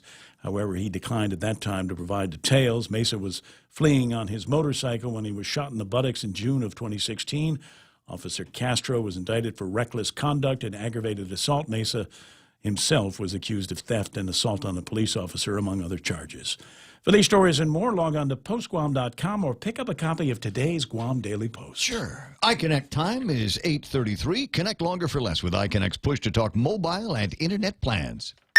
Yes, money is something we should talk about and plan for and use to make life better. It's how we make our giant leap from where we are to where we want to be. So let's talk together and work together to check off shiny new kitchens, fully nested dorm rooms, and bucket lists with more countries than our passports can hold. Let's check them all off together. First Hawaiian Bank. It all starts with yes. Member FDIC. Wendy's welcomes the new Smoky Mushroom Bacon Cheeseburger, featuring smoky, sauteed portobello mushrooms, melted Asiago cheese, crispy applewood smoked bacon, and crunchy fried onions atop a juicy beef patty. For those craving the same great taste, Wendy's Smoky Mushroom Bacon Potato is also loaded with sauteed portobello mushrooms, cheddar cheese sauce, and crispy applewood smoked bacon. Here, for a limited time, get a delicious Smoky Mushroom Bacon Cheeseburger and Smoky Mushroom Bacon Potato Today, Wendy's. Now that's better. GPSI Guam is a professional services company that is a registered contractor for the federal government. They're an SBA, 8A, and Hub Zone certified SDVOSB, providing program/project management, administration, technical support, logistics, and commodities. Find out more about GPSI and how they can help you today. For large prime companies, contact GPSI if you need assistance in meeting your small business subcontracting goals at 477-3058. They'll be happy to assist. Join the most excellent of egg hunts. Chuck E. Cheese's Guam is holding their annual indoor egg hunts on Tuesday, March 27th from 3 to 7 p.m. Pre-register for the right age group in one of the 4 egg hunts per hour. Bring your baskets to hunt those eggs. Stay and play for the best experience. Call 647-4544 to register or stop in the restaurant. And sign up. Excellent egg hunts at Chuck E. Cheese's Guam. Yeah, this is probably going to end up being the last look at traffic with it being Holy Week and a lot of kids out of school here for spring break and all of that stuff. There's just not as many cars on the road. There's less of an adventurous traffic report that we've got for you. Santos Hill looking a little bit busy. Looks like it's got a little tiny bit of congestion over at Malacooties Place that is headed northbound towards the intersection of Army Drive and the Ocean Vista Exxon. A little bit of traffic coming down Teadsden Parkway, making your way to Home Depot and Marine Corps Drive, and Marine Corps Drive in front of Table 35. Northbound lanes a little bit snagged right now. And route, trying to remember, this is 8 to 7 is the roadway where you turn by the old Rainbow and make your way to the Agana Shopping Center. We've got some issues with inbound traffic there, and then maybe there's something going on in front of Pokey Fry, because it looks like I've got congestion on both lanes, northbound and southbound, on that particular stretch of roadway. So 8:36 in the morning, that's traffic on the point. It's super, stupendous, it's sensational. It's a sensational seafood menu at Ruby Tuesday with satisfying selections of appetizers like lobster mac, crispy flatbreads, Italian cheese dip, and stuffed shrimp. Try them all and enjoy the selection of sensational seafood for a limited time at Ruby Tuesday, Guam. The Extra Point with Jerry Roberts of Guam Training every morning on The Ray Gibson Show. I've always been someone who asked a lot of questions. That was even before radio and magazine publishing. I'm Jerry Roberts, and at 7:20 a.m. on The Ray Gibson Show, we talk about asking questions of our boss. Is that a good thing? You can find daily transcripts of The Extra Point by Jerry Roberts at guamtraining.com. Tune in every weekday morning at 7:20 for The Extra Point with Jerry Roberts on The Ray Gibson Show on 93.3 The Point.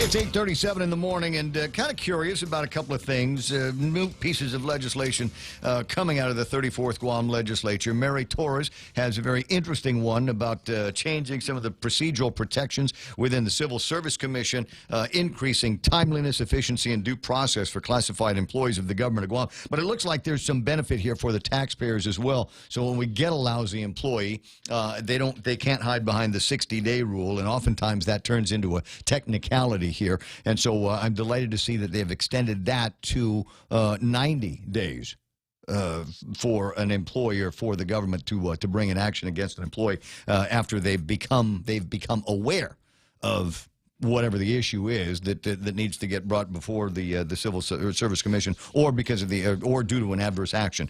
So you got that, but it's also interesting because it's got some teeth in there as well. Senator Regine Biscoe-Lee picking up where the Youth Congress leaves off, talking about the Choose to Reuse Munga Maadziki Plastic Act of 2018, and the idea at the end of all of this is it looks like the elimination of certain kinds of single-use, disposable, non-recyclable, or compostable bags in this town. And I looked at this and I said, didn't we already go through this in like 2014? And sure enough, if you do a quick Google, it'll take you back to the 32nd Guam Legislature, I believe, with Dr. Aline Yamashita, and you had offered a proposal to the body to eliminate plastic bags on Guam. Good morning, Doc.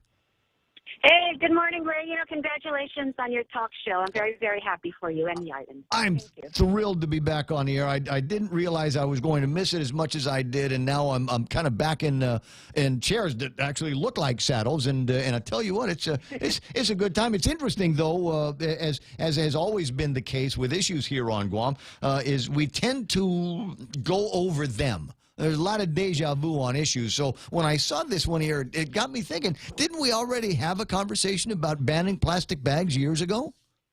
Yes, we did. And so Families First did the research, had a lot of stakeholder meetings. We visited many businesses. We talked with the distributors. And the island is already moving well in that area. And so we penned a bill to do what Senator Bisco is now doing. And, the biggest concern that time, Ray, was the smaller stores, the mom-and-pop stores, economics for them and purchasing the certain type of bags that would be allowed. However, the distributors assured me that since we're already moving that direction, we would be able to transition them into recycled bags made from recycled materials, and we would protect them financially as much as possible. So we did all of that. It was referred to a committee that oversaw environmental concerns, but it never made it out of committee. And so that's what happens. We have come up with all these ideas. And we did the same thing, Ray, with glass. We were trying to get glass recycled here, and we offered that up as well. And our biggest concern, our island's biggest concern at that one was that there was no facility. But the military recycles, and they were very willing to partner with us. So, the nature of the legislature, you have the measures, you have the community input, you do all of that. But if it doesn't make it out of committee, then it doesn't make it out of committee. Right. And that's what happened with the plastic ban. But as you said, there were reassurances from members of the industry, I guess the plastic bag industry, that they were going to be transitioning these smaller mom-and-pop retailers, et cetera, into a time where they were going to be given bags that would meet these requirements. And so it's 4 years later now, and I don't know that they've mastered that transition yet. Well, I don't know, and I'm thinking that Senator Bisco Lee will have looked into that, or the Youth Congress has. I haven't kept up to speed on. Yeah, well, like I said, it first comes from the Youth Congress, and then it got to Senator Lee's place, and then I've got to find out from her, if I can find her this morning, because there's all of this complication. Your measure here wasn't any more than 25 lines. I think 26 lines in total. This one here stretches out across 7 pages, 8 pages. And there's a lot of stuff in here about the setting up of the, I got to find it. I had it highlighted here. The Certified Reusable Bag Program. And then things are going to be administered by the Department of Revenue and Taxation, who shall certify retail establishments' reusable bag program. And you need to bring the certificate with you when you pay all of the fees. And I'm going, whoa, just wait a minute. Hey, Ray, that's exactly what Rev and Tax needs, another function. Here, let's give them more mandates. And then, so money is going to go out into the government, and then a portion of it is going to go into the recycled revolving fund. And they haven't changed this since you were a senator. There's still no rules and regulations that have been promulgated and accepted by the body on how those funds are supposed to be used. Well, no. So, the KISS rule always applies, and that's keep it super simple. That you just ban it, help the businesses transition, give them time if they need it. But truthfully, everybody got a warning in 2014 that this was coming. Yeah. So it's like all these people are sitting around that are illegal aliens, and they've been in the country for 35 years, and they go, but wait, hold on, and you say, well, you've had time to immigrate properly. What are you doing? Yeah. So I'll chew on this with the new senator in a little bit. Well, what have you been doing since you've been out? Well, listening to the news, watching the news, and praying a lot. Taking care of my son Eric. He's now he's 26, and we still have lots of issues with people on the spectrum, and then there's Mom. So, Guam's a beautiful place, but we got a lot of work to do, you know. I'm glad to hear that you're keeping busy and that you've got you got things to occupy your time. Any desires to go back into public office at all? Well, you know, I tell you, I do miss it. I really miss the deliberation. Every once in a while, I'll turn on the legislature channel, and I just, you know, sometimes I smile, sometimes I cry, but a lot of times I shake my head. And I think, you know, there's great. It's great you got fresh new resources, but I also believe there's always a need for institutional knowledge. Like for example, you are a walking encyclopedia for what goes on our island, what has happened, what hasn't happened, and what should happen. And I think there's great value to that. You know, I mean, I really am grateful that you remembered that Families First introduced the plastic, you know, banning, because when people don't remember it, they lose sight of why it didn't happen, right? That's right. What should have happened. And so, I really do miss it. I miss the deliberation. I think I was just getting very skilled at it and stuff. And so, I do miss being able to speak up for the people who don't seem to have a voice, or Ray, who gets so tired of speaking and not being heard, right?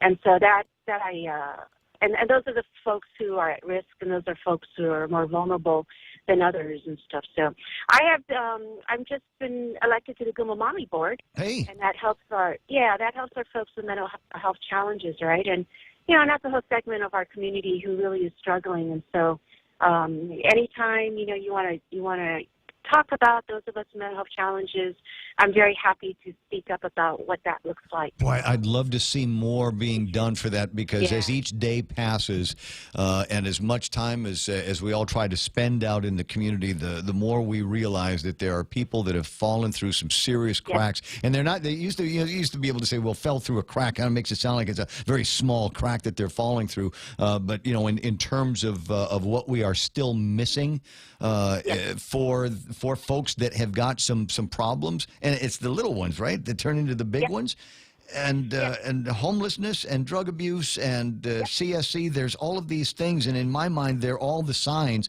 that we've got mental health issues, and we just got to do a better job of identifying them and dealing with them. And I don't know that we've ever had enough resources to deal with it. Well, but see, it's not for a lack of money. It just isn't. It's, you know, we've got a whole agency called DISIT.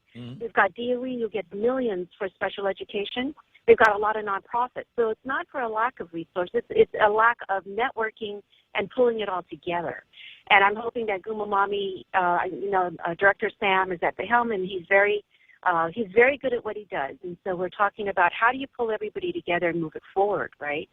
And you're right in that it doesn't go away. And those, I mean, all the shooting issues across our nation, right? I mean, those are all mental health issues.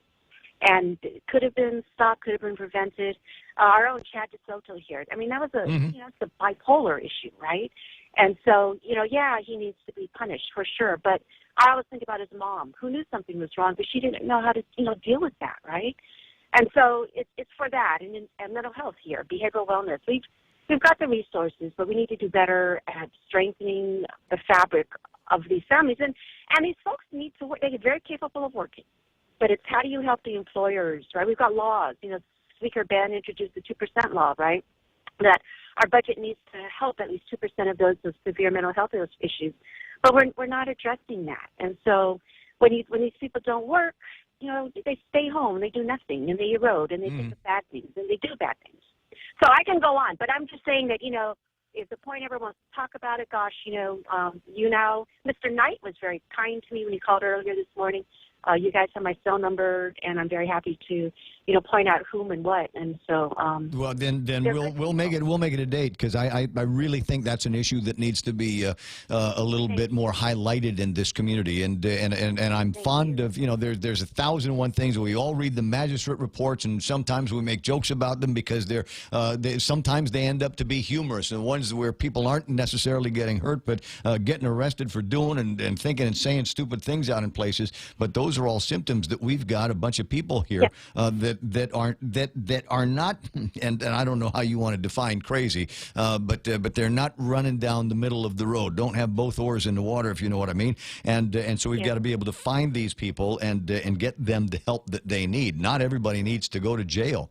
And I will say that I'm delighted that your assessment of all of these gun problems and shootings that we're having across the country are not related to gun violence as much as they are related to mental illness. Absolutely. Absolutely. They're behaviorally challenged. They've always been, off-scorned, and human beings have a limit, right? Yep. So, typically what is done to me, what is done to a person, they end up doing to others. And so that's just the whole notion of Christianity. We need to look at, how we're treating people. And it's our own people. I watch how people treat Eric, and I just shake my head. I was so blessed to serve with your sister, Mana, and I'll tell you, she was just a picture of inherent goodness, and I just always felt safe with her, and she always remembered Eric, and you just need good souls, to make the hard decision and stuff. So anyway, Ray, God bless you. I'll talk to you pretty soon. I'm glad that we were able to touch bases here. Thanks. Not God bless you and take care. Hagalukwe, yep. I'll see you soon. 8:50 in the morning, and you're listening to The Point. Dr. Aline Yamashita, I probably should have taken the time to put her name down there, but frankly, I think everybody might have recognized her voice. Going back in time, and the continuation of the conversation on the Plastic Act of 2015. And I tell you what, Regina, maybe you need to go and take another look at this measure here and just say it. We're going to ban the plastic bags, and look at the calendar and say, okay, it's April 1st. We'll go another 6 months, and then 6 months after April 1st, we just say that we're not doing plastic bags anymore. Yeah. The conversation has been taking place island-wide for years, and until somebody pushes the button, nothing serious is going to happen. No, and frankly, in this whole 6-year phase-out thing, that gives it plenty of time for, 3 or 4 other legislatures to forget all about it. Exactly. So take a cue from, again, the Youth Congress, and finish this thing up. We do not need, I don't think, to establish a 10-cent fee. Where's this going? Additional 2 of each 10 cents may be retained. It's 10 cents if you want to buy something, right? So they're going to give you a bag that you can buy for your carryout. And from the 10 cents, 2 cents of it will go to the Certified Reusable Bag Program.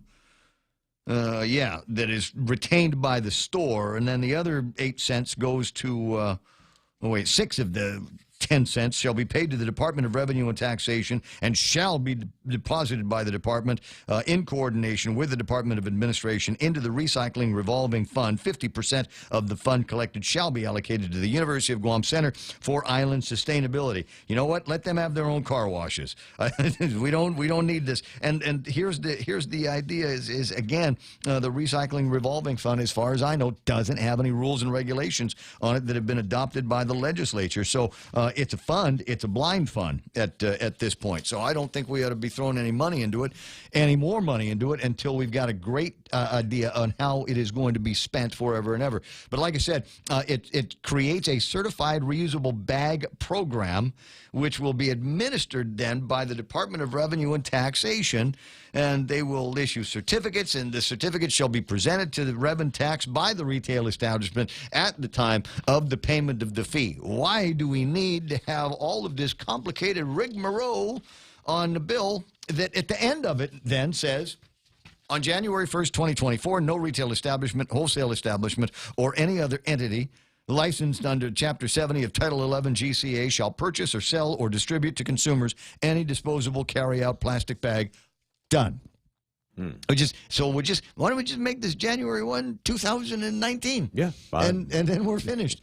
Because I'm telling you that'll get you reelected here just from some of the guys. You heard Clayton talking. He says, we don't need to set up any of these programs. Let's just go for it. My buddy James on the chat says, better to use hemp paper bags or go to containers, cheaper, easy to cultivate. Many other possibilities with the hemp paper bags. Hemp can also be made into a plastic-like substance. Hemp, certain portions of that family of plant can be used to smoke. And it make you high. Yeah, but you can build cars with some of the other parts of it. And then you go back to the store and you buy munchies, but they can't give them to you in plastic bags. It's the whole way around here on this. Hawaii has a similar law in effect as of last year. Brad says she's got way too much time on her hands to introduce this nonsense. Ask her about those feminine hygiene products she's so concerned about. They're individually wrapped in plastic and also come in plastic bags. Seems hypocritical to me. Like you care. Okay, whatever, Brad. You just don't like her. Australia did that years ago. No plastic bags down there.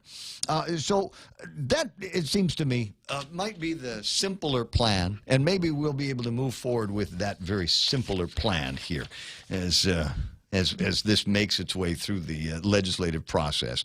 And as I said, we'll see what we can get on this.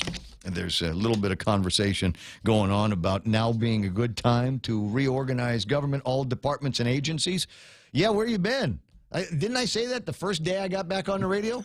I think that may have been one of the first things. Yeah. We were talking about how the Trump tax cuts. And no, we weren't even fighting about the Trump tax cuts then. We were still in fight mode over Guam Memorial Hospital, right? And then we got the Trump tax cuts, and then that's when I said that the government of Guam is not too big to fail, and if we have to watch the government burn to the ground, down to the foundation, then so be it. And then as we rebuild it from that foundation, then we can question everything. But as Speaker B.J. Cruz points out, we still can't get to a point, at least he didn't think so, where we could consolidate departments and agencies and net ourselves the kinds of savings that we thought we were going to. That everybody says, well, if you just take that, get rid of that, and consolidate this, that, and the other, then we ought to be able to save ourselves $67 million. Doesn't look like it's going to be all that much. Hey, Ken, good morning. Morning. How was your weekend? Did you have a good weekend? I had a great weekend. I'm glad to hear that. Okay. I just caught the tail end of your plastic bag. My what? Don't hang up on me until you're finished talking. Yeah, he went poof, and I didn't even do it this time. You have to say, good day, sir, like Willy Wonka. Try again, Ken. Where was I? What was I talking about? See, now you made me forget what I was going to be yakking about here for a second. Now I got to go back and look over the paperwork here that I've got. Nah, it's not going to pop back in my head. I got to go find something else to talk about. What was it going to be? There's an editorial. Phil writes an editorial. Good one, too, where he's talking about saving the government some money, maybe? Right, yeah. Well, you were talking about consolidating departments and how that just doesn't seem to be how it's going to work. Well, yeah, because the dollars and cents of the government of Guam, and you can take a look at the paperwork that Eddie resubmitted, and it looks like, public health, public safety, education, those are the big spends in the government of Guam. All the other stuff, while there is spend going on, small in comparison to the big three. Right. So you can consolidate, you can get rid of, and you'd be getting rid of things like the court and the Attorney General's office. She hasn't called us back, has she? No. Mm-mm. God, it must be Monday. See, here's the... Well, it's Holy Week, and we've just got... Everybody went to Wendy's to get one of those smoky mushroom bacon burgers. Notice of bar examination, July 25th and 26th. So the question that Blake had that I need the answer to, Attorney General, or any attorney, just don't charge me for the answer, is if I pass the test, if I went and I passed this test, what do you suppose passing is on this? 75? Oh, it's got to be higher. No. I mean, really. No, come on. Yeah. Oh, I figure you'd have to finish in the top 15. Get at least 85. This is lawyers we're talking about. Carl, have your daughter call me. No, it's Hannah Gutierrez Arroyo's in charge of this. Uh-huh. Hannah's in charge of this. Come on. Hook me up with this, would you? That's the question, is if I pass it, can I start being a lawyer? Can I practice? And what is passing on this? Give me a number to shoot for. I mean, even the hardest test that I've ever taken, have been able to get away with about a 70. Yeah. Oh, yeah. 70 ought to be able to get you past. Well, passing had to be that low for me to get by many of them. So I'm just looking at this more. There could be a great opportunity here, and I wonder when they do this, because I was reading the sample questions from the Magoosh site, and I was wondering as I was looking at this for the Guam bar, is it the same questions, but instead of saying that it was a widow, do they say Tan Maria? Oh, okay. Tan Maria was visited by a guy from Da Bang, and he wanted to know about $15,000 getting repaid on the credit card, on Tun Jose's credit card, and Tan Maria freaked out and signed the contract. Do we localize it that way? It should be. It should be. I mean, otherwise, just use the same questions from somewhere else. Hey, look, music's playing in the background. I'll try to get to all of these answers to all of these sophisticated questions for you sometime in the next hour on the program. Hey, you're free to join in, 888-8255. In the meantime, Fox News is next. Stormy Speaks. I'm Paul Stevens, Fox News. Adult film star Stormy Daniels telling CBS's 60 Minutes that she had unprotected sex, consensual sex, with President Trump back in July of 2006. Daniels saying the encounter happened after she was introduced to Mr. Trump at the time at a Lake Tahoe celebrity golf tournament. Daniels, whose real name is Stephanie Clifford, saying she conducted the interview with CBS to set the record straight and says she considered the $130,000 she took before the 2016 election to be hush money, which she says she accepted because she was afraid. Now, Daniels' attorney also hinting she may have texts or videos or photographs to back up her story.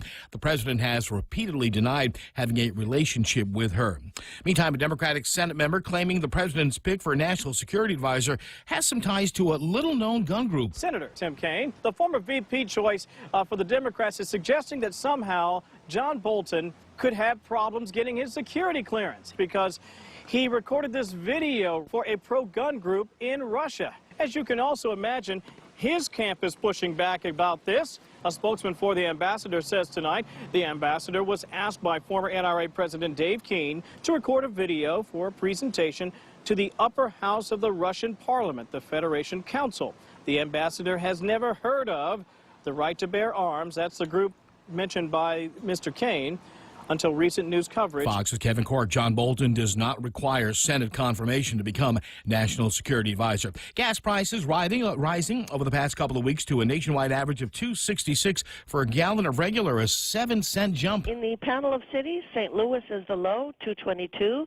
and San Francisco is the high at $3.54. Trilby Lundberg with the Lundberg survey saying the increase comes from higher demand and rising crude oil prices as well. Fox News, fair and balanced. At GTA, we believe you deserve better than home internet with hidden data fees.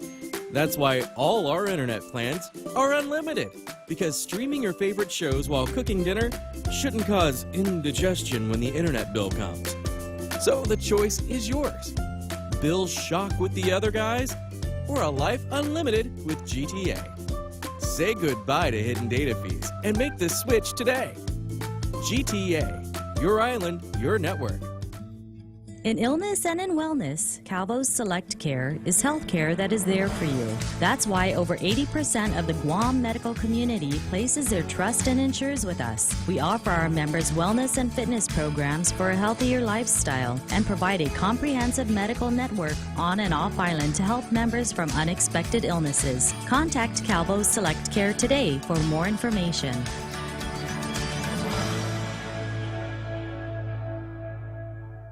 Questions being raised about whether Congress shortchanged money needed to fight a drug crisis. In the just passed $1.3 trillion budget signed by President Trump, $4.6 billion of that amount is going to fight America's worsening opioid crisis. Included in the allocation, money for states, drug treatment, and law enforcement. But is it enough? Some don't think so. Former Democratic Representative Patrick Kennedy says Congress needs to recognize the epidemic as a huge gorilla on the nation's shoulder. He says billions more are needed. On the flip side, GOP Senator Roy Blunt calls the funding a major step. Karen McHugh, Fox News. At least 37 people reported dead in a fire at a 4-story shopping center in a Siberian city today.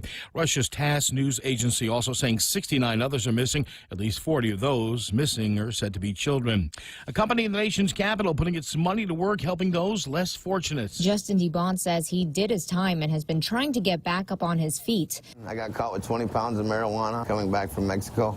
I had $150,000 cash on me, 2 illegals, and 20 pounds of marijuana. And things haven't really worked out, but he just got a gift from a total stranger. It's a house. It's a house away from a house. That house is thanks to Kendall Haley and his partner, who used their DC-based clothing brand Faded Ambition to raise money for sleeping bags for the homeless. They've given sleeping bags to the homeless in D.C. and have recently expanded to the New York, New Jersey area. God sent us this message to help out the homeless, and we're going to continue to, do what God told us to do. In Washington, Michelle Chavez, Fox News. Another ticket punched earlier today for the men's Final Four in college basketball. East Region top seed Villanova over Texas A&M 71-59 in Boston. They now head to San Antonio. Duke and Kansas. Duke with a 1-point lead. Under 2 minutes to go. Paul Stevens, Fox News Radio. Chili's has the seafood you crave, the flavors you love, at a great price with our 3 for Me Lent menu. For just $15, you can get a beverage, fresh salad, and a Lent-friendly entree. First, choose from a refreshing Coca-Cola, iced tea, or Heineken on draft. Then enjoy a fresh house salad right before you indulge in your choice of a mouth-watering entree, like our spicy shrimp tacos, savory Cajun pasta with shrimp, or our flavorful grilled ancho salmon. Chili's 3 for Me Lent menu for just $15. Available for a limited time. Chili's. More life happens here. Portions of the program brought to you by Security Title. These guys are just wizards when it comes down to it. There's a lot of stuff happening in the real estate game today, and sometimes these deals can get pretty complicated. For the most complex real estate transactions, check out solutions from Security Title. How do you turn every day into cash back? With the Bank of Guam Visa credit card, cash back just got better.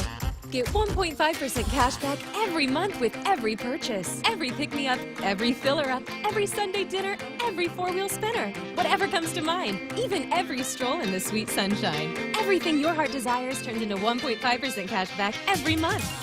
The Bank of Guam Visa credit card, the everyday card. Apply today. Call, click, or visit. Terms and conditions apply. Bank of Guam. Member FDIC.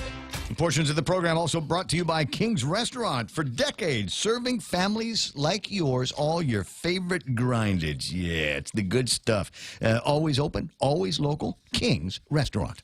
Hey, it's your stomach again. Subway has all new signature wraps, and around the water cooler, the other stomachs can't stop talking about them. Chipotle Southwest steak and cheese, turkey, bacon, and guac, rotisserie-style chicken Caesar's signature wraps. Listen, if I'm honest, as a talking stomach, I don't have a lot of life experience. But I do know one thing. These signature wraps are jam-packed with meat. So what are you waiting for? I'm growling over here. Subway. Make it what you want. For more than 40 years, we've managed our island's most precious resource, your health. Take Care's benefit plans allow members access to more than 120 medical providers, 40 dental providers, and 18 pharmacies in the region. Take Care's health plans ensure members in Palau, Saipan, and Guam receive the care they deserve. Our programs and wellness classes have proven results for our valued members, and our commitment to your health never been stronger. Take Care. Our island, your health plan. At Micronesia Renewable Energy, values matter. So all of their solar energy systems come with guarantees and the most value. No shortcuts, all quality. It's giving you that solar energy system at the best price. It's using highly efficient solar panels with typhoon-proven racking, built by highly skilled local technicians, so your system performs and saves you money. It's total peace of mind all the time. Not all solar companies are created equal. For experienced quality solar, it's MRE. Call 632-2613. MRE, the smarter choice. The Ray Gibson Show. Any speaker, anytime. Watch and listen live on thepoint.gu.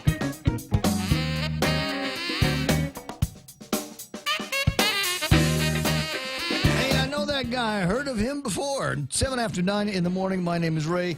And one of the stories that I thought was very interesting, the second I got my hands on a copy of a letter that went out from Mike Duenas, the executive director of GURA, over to Deputy Chief Joey St. Nicholas. I thought it was one of the most interesting things I'd seen. Apparently nobody had consulted GURA about closing down the Estumbo fire station, and there are rules about the use of that facility. So we'll see if we can get a hold of the deputy chief later on, but we'll start first with Mike Duenas. Buenas, Jen Huffaday. Hey, good morning, Ray. How doing there? Good. It's a Monday. So. I'm glad we're working. Today's short week. I got Good Friday coming up a little bit later on, and somewhere between now and Good Friday, somebody's got to get with Catherine Titano. Is that right? Oh, that's our chief planner. That's correct. Okay. We were just the letter was sent simply because we're concerned about closing down the Estumbo fire station. It was closed for several months while repairs had to be made, right? And the rat infestation had to be eliminated. It was a couple of years ago, and so we just wanted to make sure that. Not quite sure how far the closure is going to be, and so we just wanted to make sure that the fire department and the government, Guam in general, understands that there are some protocols that have to be followed if they're looking at closing it down permanently. Well, I don't know if it's permanent at this point. But I'm not sure that the government of Guam's financial condition is going to get better anytime very soon. We now just have a plan that has been sent to the legislature that would provide for them to be able to now implement this additional percent in the GRT. That should bring in $25 million, but the rest of it is $42 million in savings from things like closing down Estumbo and PD and the Agana precinct and the swimming pools and all of that. So I don't know that there is going to be any time soon where they say, oh, okay, we're in better financial shape. We can go ahead and use this as a fire station. They do need to notify you and let you know that that is the case. That's correct. We just we need to monitor things. One of the things we want to make sure is that if they're going to make it permanent, a permanent closure, we find alternate uses that are eligible. Under the CDBG program? Well, for instance, I mean, fire stations kind of build to suit. I mean, it's got a garage and it goes, up higher than the building generally, and it's big for a couple of fire trucks and water trucks and things like that. So, it's what else besides a fire station could we use it for? You could convert it to offices, the sleeping quarters, and it's a 2-story sleeping quarters in for the staff. Or you could do that. You could turn the equipment bay, which has a high roof, into, I don't know, a recreational area in covered volleyball games. But would it still be fire department? Would it still be theirs? Or could you give it to the Department of Parks and Recreation, Commission on Decolonization, whatever? Well, technically, the governor can make that decision.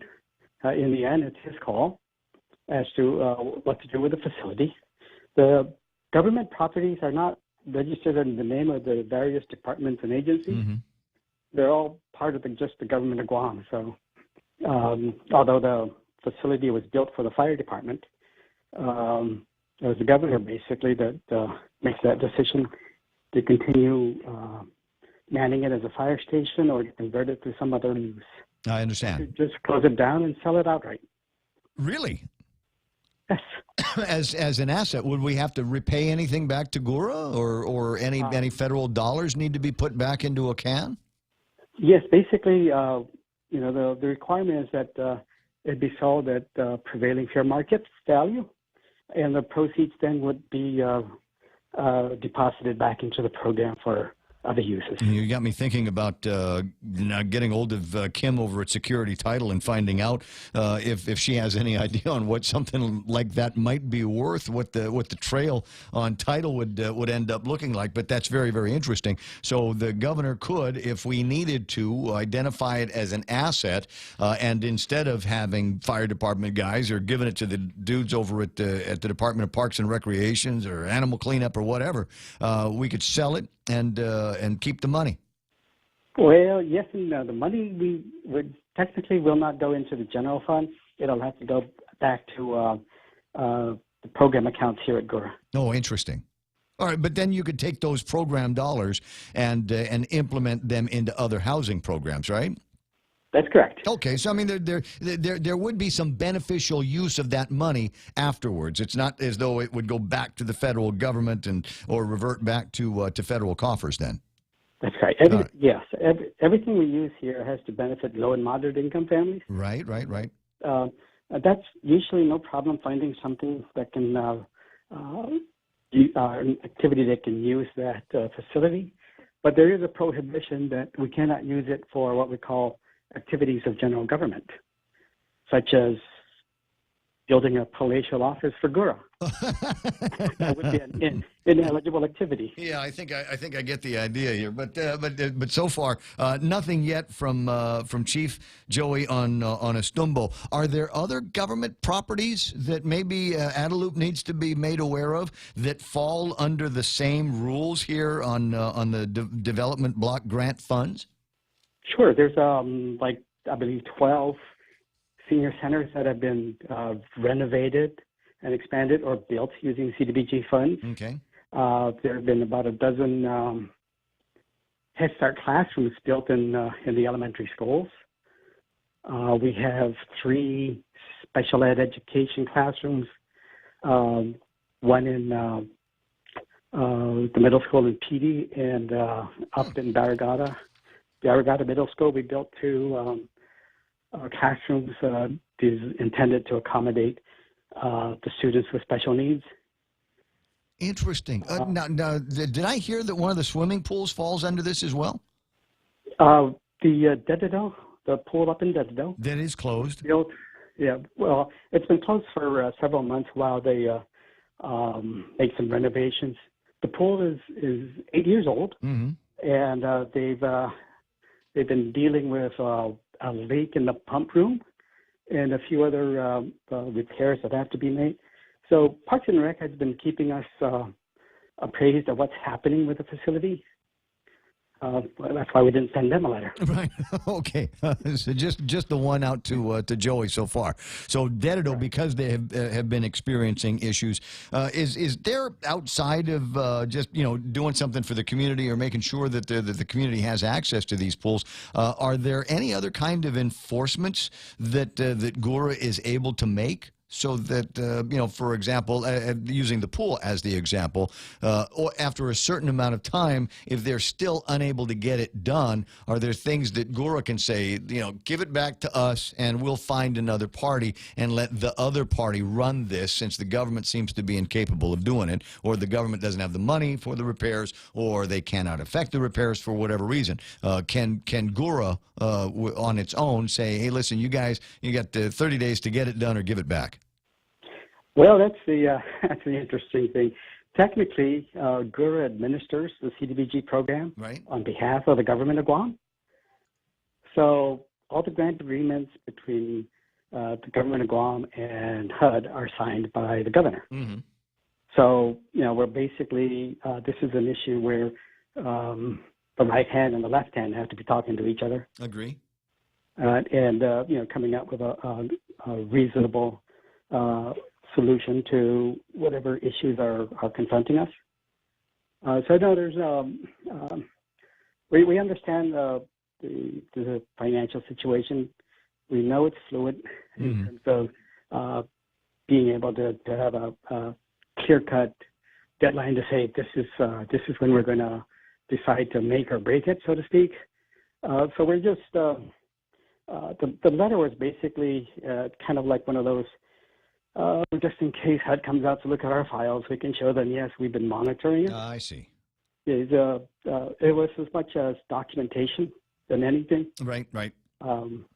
So we will continue to have a open dialogue and an open mind with what's to be done with the Istanbul Fire Station or any other facility that the government of Guam owns that was built or renovated or acquired with CDBG funds. Understood and noted. While I've got somebody from Gura on the line here, just a couple of thoughts. I've been looking at availability of apartments across a different cost spectrum that we've got here on Guam. And it seems to me that there are three classes of apartment availability. There's Section 8, and then there's the military, and that seems to comprise the two major markets for landlords. But it also seems to me that we need to have more units available for people in the middle of that. I agree, but just to be a little bit more precise, Gura we assist 2,400 families with our Section 8 program, but we have basically anywhere from 900 to 1,100 landlords participating in the program. Yeah. So it really is not a large market, a large segment of the market, but it is an important segment for the families who need the assistance. So we assist about 2,400 families in that regard. The military market is the same size, and it's you hear all the horror stories about the Section 8 program families, some of which are true, unfortunately, but there are the same horror stories with the military market as well. So it's one of those landlord beware. Make sure you do have you screen your prospective tenants.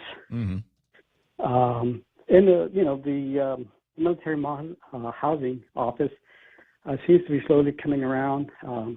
I understand they're now asking for business licenses to ensure that this is a legitimate rental. Right. Yeah, I laugh because for a long time I'd neglected to use my business license on something, but it always, I thought, do I need this? And at the time we were talking about military rentals, and somebody said, no, you don't actually need that. But now they are beginning to ask for that kind of thing. That's correct. And the other thing that I think they're talking about implementing with discussions they're having with the Guam Association of Realtors is something similar to what we have at Section 8 called payment standards. Yeah. So, you have two enlistees coming in, and the minimum housing allowance they have is, what, $2,200? Right. So you go and rent it out for $4,400 because there's two of them. That's right. Well, now they're looking at, I think they're considering something similar to what we have here with our payment standards, where the landlord comes in and says, this is how much I want for my unit.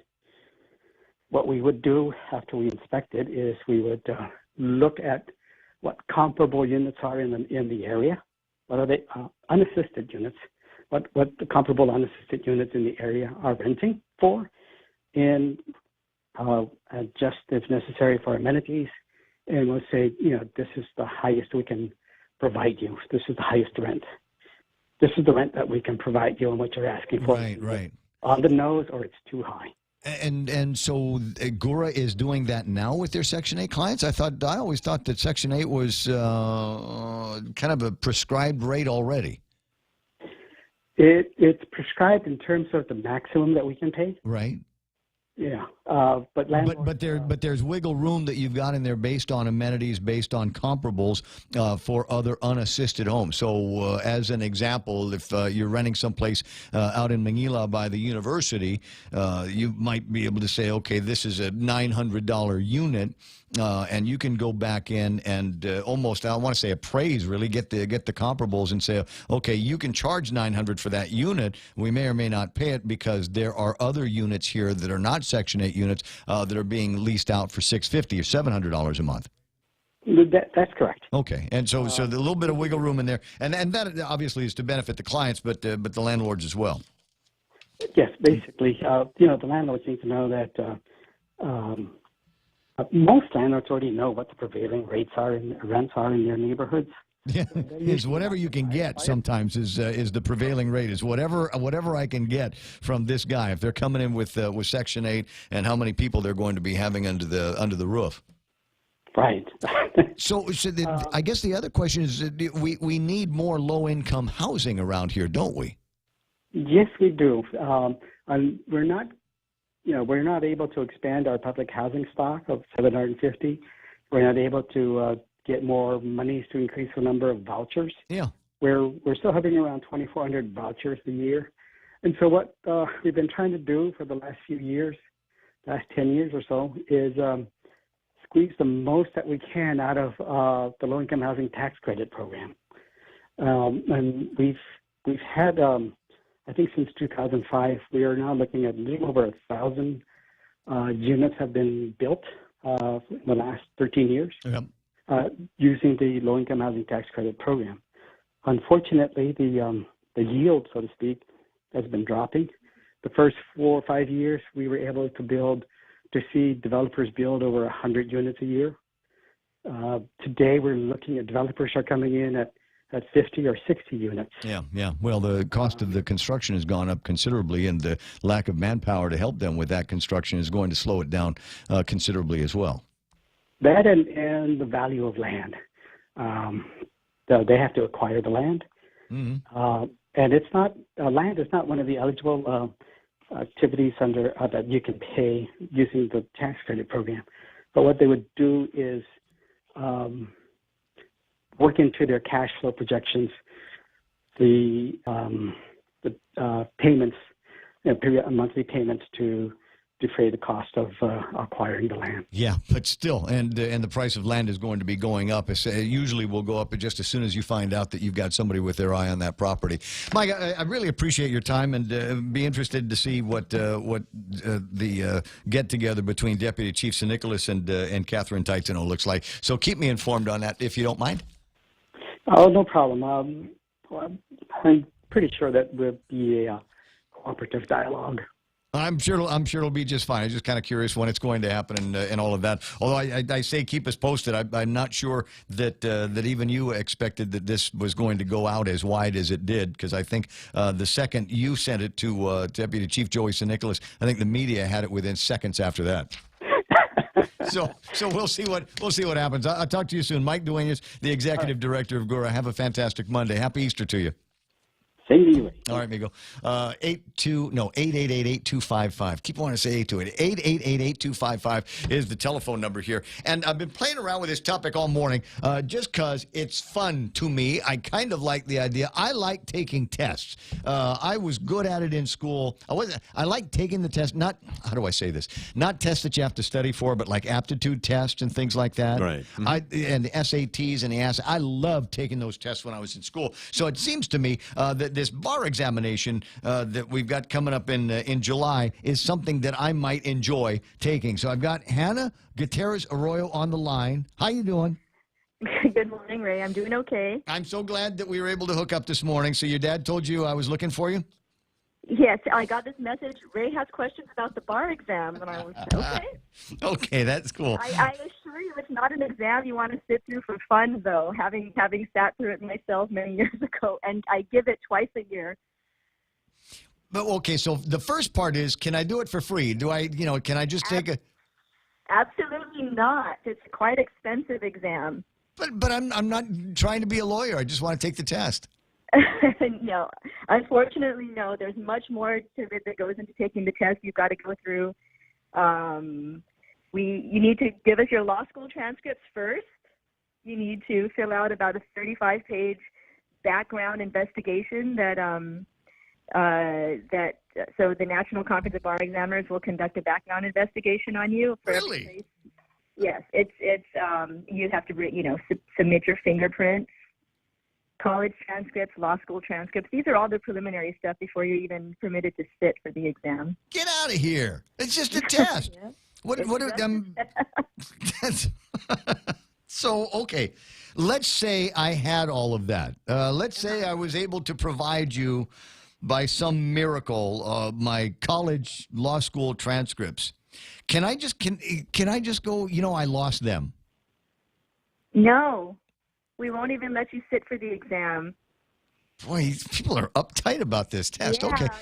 So you have to have graduated from an ABA accredited law school. So foreign law schools don't count. Wow. Yeah, you've got to produce your undergraduate transcripts, your law school transcripts, fingerprint cards, and so the National Conference of Bar Examiners has about, like I said, it's about a 35-page application that asks for, pretty much every place you've ever lived. Yeah. Jobs you work, job references, personal references, if you've been involved in any civil litigation, if you've had any arrests, any criminal convictions, all of that stuff. Boy, it sounds like a complete personal audit that goes on just to sit down for the test. And then there's the application fee, and that $800 gets you in, and then you can finally sit after everything has been accepted, right? That's correct. Okay, so this is why you're telling me in March that there's an examination in July. July, absolutely. So the exams are administered every February and July. Okay. So, oh shucks, I missed the last one here. So the next opportunity for you guys to climb through my personal history is going to be in July, and for that it'll cost me $800. And now tell me a little bit about the test itself. I'd read and had access to a couple of other stories that or a couple of other test questions from the Magoosh Law blog. And shared that with the guys here, and frankly, it's like word questions, right? No, so the first day is a full essay day. So you've got 6. The morning is a 3-hour testing block with 6 fact pattern questions, and they're from a wide variety of legal topics: family law, criminal law, constitutional law, real property, secure transactions, sales, torts. So those are all. So you get 6 questions to answer in 3 hours, and they're like fact pattern problems, and you have to issue spot analyze legal issues. Right. So you're kind of making your own judgment. How would I try this case, or what under what statute would this best be adjudicated with? Yep. So that's the morning. That's the first 3-hour block, and then the afternoon of the first day you have what's called a performance test. And you're given a library of information, and so you've got cases, statutes, and then an assignment. It's typically going to be like, you are a law clerk working for this law firm, and a client has come to us. Write a persuasive memo, write a objective memo, or something. So you get your assignment, and you have your library of information. So you have to synthesize what you've got there to come up with whatever the assignment is. So that's called the performance test. And then at the end of the first day, you have a local question, and that's drafted locally by a team of a committee of local drafters and graders, and it's based on Guam law. So that's neat. Yeah. So the first day is strictly essay day, and then the second day is another full day, 3 hours in the morning, 3 hours in the afternoon of 200 multiple choice questions, and that's called the multi-state bar exam. It's called the MBE. So you have all multiple choice the second day, all essays the first day. Okay, so on the multiple choice one, that's where you get into I want to say individual look at individual cases, and then you've got multiple choice answers on whether or not something is defensible, whether the contract is legitimate or it is voidable, or who can be left holding the bag. Kid sneaks out from school and goes and plays on a construction site and dies. Who's at fault here? Is it the school? Is it the construction site? Is no one? Those kinds of questions, and you've got multiple choice answers. So you have 200 of those. Wow. Okay. Okay, so it's not all the multiple choice. Okay, because the first part, admittedly, the first part would slow me down. Man, I'm numb already. That first day would slow me down, but you get me to the multiple choice. I always I've got that formula. And if everything looks equal, pick C. Pick C. Yeah. Does that work with the Board of Law Examiners and the bar test? It does not. It does not. So that's the only portion of the exam that's graded nationally. So those are graded by the National Conference of Bar Examiners. You do it on the Scantron, fill in the bubble sheets. But all the essays, the first day is graded completely locally. Okay, so it's the actual bar team that will look at all of these essays and say, I don't care what Ray says, I don't care how convincing he is on the radio, he's really an idiot. So that you guys would do that here locally, and then the second day with the multiple choice, we'd send that off. Yes, that's correct. Okay. There's not like an old answer sheet that you lay out over the thing. You have to line up the dots. You remember? No, and National Conference of Bar Examiners is extremely strict and protective. I mean, the waivers, the security reminders that I have to read to examinees at the end of every break and before every next test session. I mean, it's a high stakes exam, and they require a lot out of us as the administrators to ensure the security of the exam. We've got a marshal on hand at all times. Wow. Applicants get wanded and checked before they're allowed into the exam room. It's a very, very secure exam. Yeah, I was going to say, the marshal's got weapons on him, so there's no cheating at all under penalty of violent forms of death. Well, at least on the penalty of eviction from the exam. Yeah, I get that. Yeah. Oh, wow. Oh, okay. So what's passing? How do we determine pass or fail? So the pass rate is, we have a rough pass rate of about 70% every administration of the exam. This past July, we actually had an unusually high pass rate. We had a 90+% pass rate, and that's quite unusual. 60 to 70 is the average, I think, nationally as well, and we're about on trend with that. You have to achieve a score of 132.5 at a minimum to pass the bar exam. 132.5 out of what? It's on a 200 point scale. 132 out of 200. Mm-hmm. Well, that's not bad. So what is that? 70, right? About 65, 70. Yeah. I'm trying to think in terms of what I used to get at Father Duenas, and I'm pretty sure I could hit 65. Yeah, and keep in mind, I'm in radio because my math skills are horrible. So we were close enough. We're in the ballpark. Don't lead too much on it. But your voices are great. Yeah, thanks very much. That'll help me in the court of law once I actually get through this. So as I hear this, and I think about the California State Bar exam, or the big Texas or wherever, it sounds like the Guam Bar examination process is just as complicated. There's nothing easy about, hey, I got lousy grades, but I still want to be a lawyer. Let me fly to Guam and take the easy test that they have there. No, not at all. Not at all. We use the National Conference of Bar Examiners exam, with the exception of our local question, that's the only portion that's drafted here. So we are giving the same exam for the most part as most other jurisdictions are, and security. As the administrator, the things that I need to go through, that I have to, as soon as the exam is over, I've got to fill out a bunch of reports. No, you got to talk to the guy on the radio about it. This has got to be the hardest part of the job. No, you're fun to talk to. Thank you. I appreciate that. And so, all right, I'm looking at the numbers. Back to the essay thing, just real quick here. So who reviews the essay questions for content, for clarity, for accuracy, for correctness? The national questions? No, well, just any of the first day stuff, the essay stuff. So the 6 questions in the morning and the performance test are written by a team of drafters who work for the National Conference of Bar Examiners. And I know questions go through at least a 2-year vetting process before they're test ready. I guess what I'm looking for here is an opportunity to find out if you've got easy graders in there. So if I could say I want to go when BJ is doing the looking at the essay, because then he'd look and say, oh, it's Ray, and he'll say, all right, he's not totally correct, but he's not totally wrong either, and so I'll give him a passing grade on this.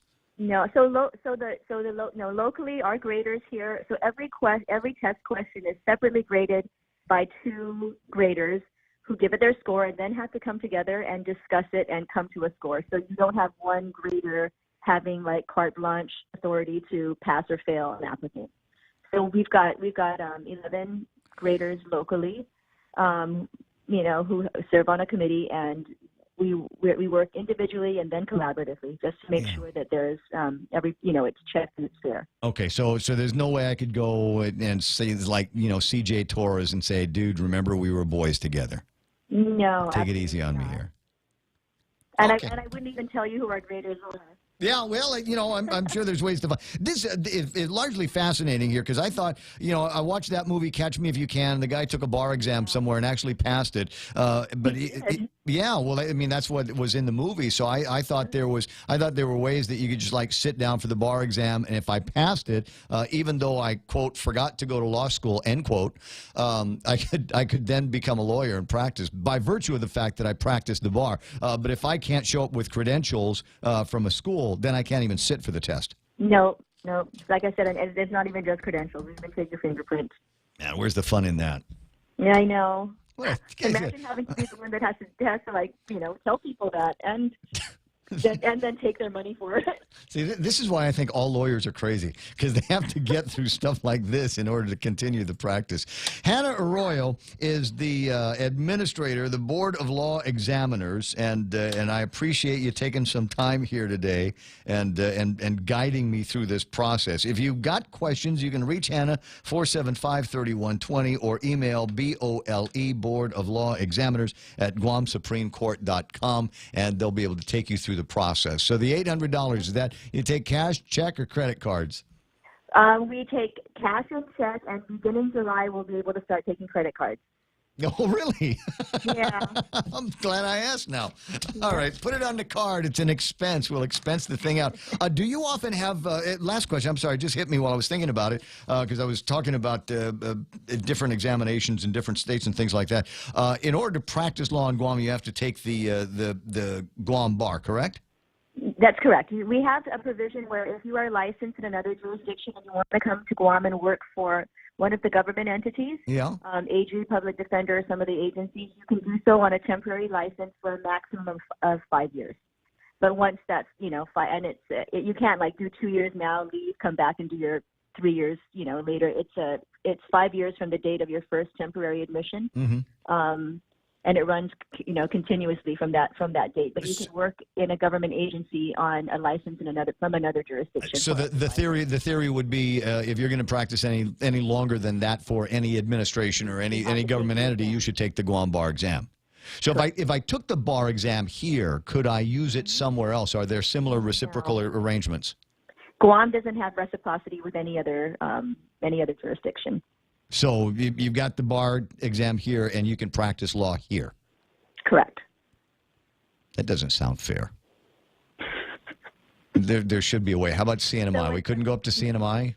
No, they have their own bar exam up there, and there's no recipe. So yeah, well, it's because they've also got their own set of twisted laws too, right? Yes. You have to do all the customary. Yep, there's a completely different exam. Gotcha. I'm liking radio a whole lot more at this point. I'm so glad. All I got to do is come here every day and act for 4 hours. It's not as tough as it sounds. Hannah, I'm going to run. I'll talk to you pretty soon. When's the next fundy for your dad? Do we know? Oh, I'm apolitical. I'm here at the Supreme Court, so. Oh, well, then have him send me a text and let me know when. It's not that I'm financially supporting anybody's race. It's just a rare opportunity to see my cousin Freddie. Have a good day and happy Easter. I will. Happy Easter to you too. Hannah Gutierrez Arroyo on the line from the Board of Law Examiners. It's coming up. Man. Well, I'm sorry. That just took the wind out of my sails because I was kind of hoping I'd just be able to show up on a Saturday, with a number 2 pencil and just have at it.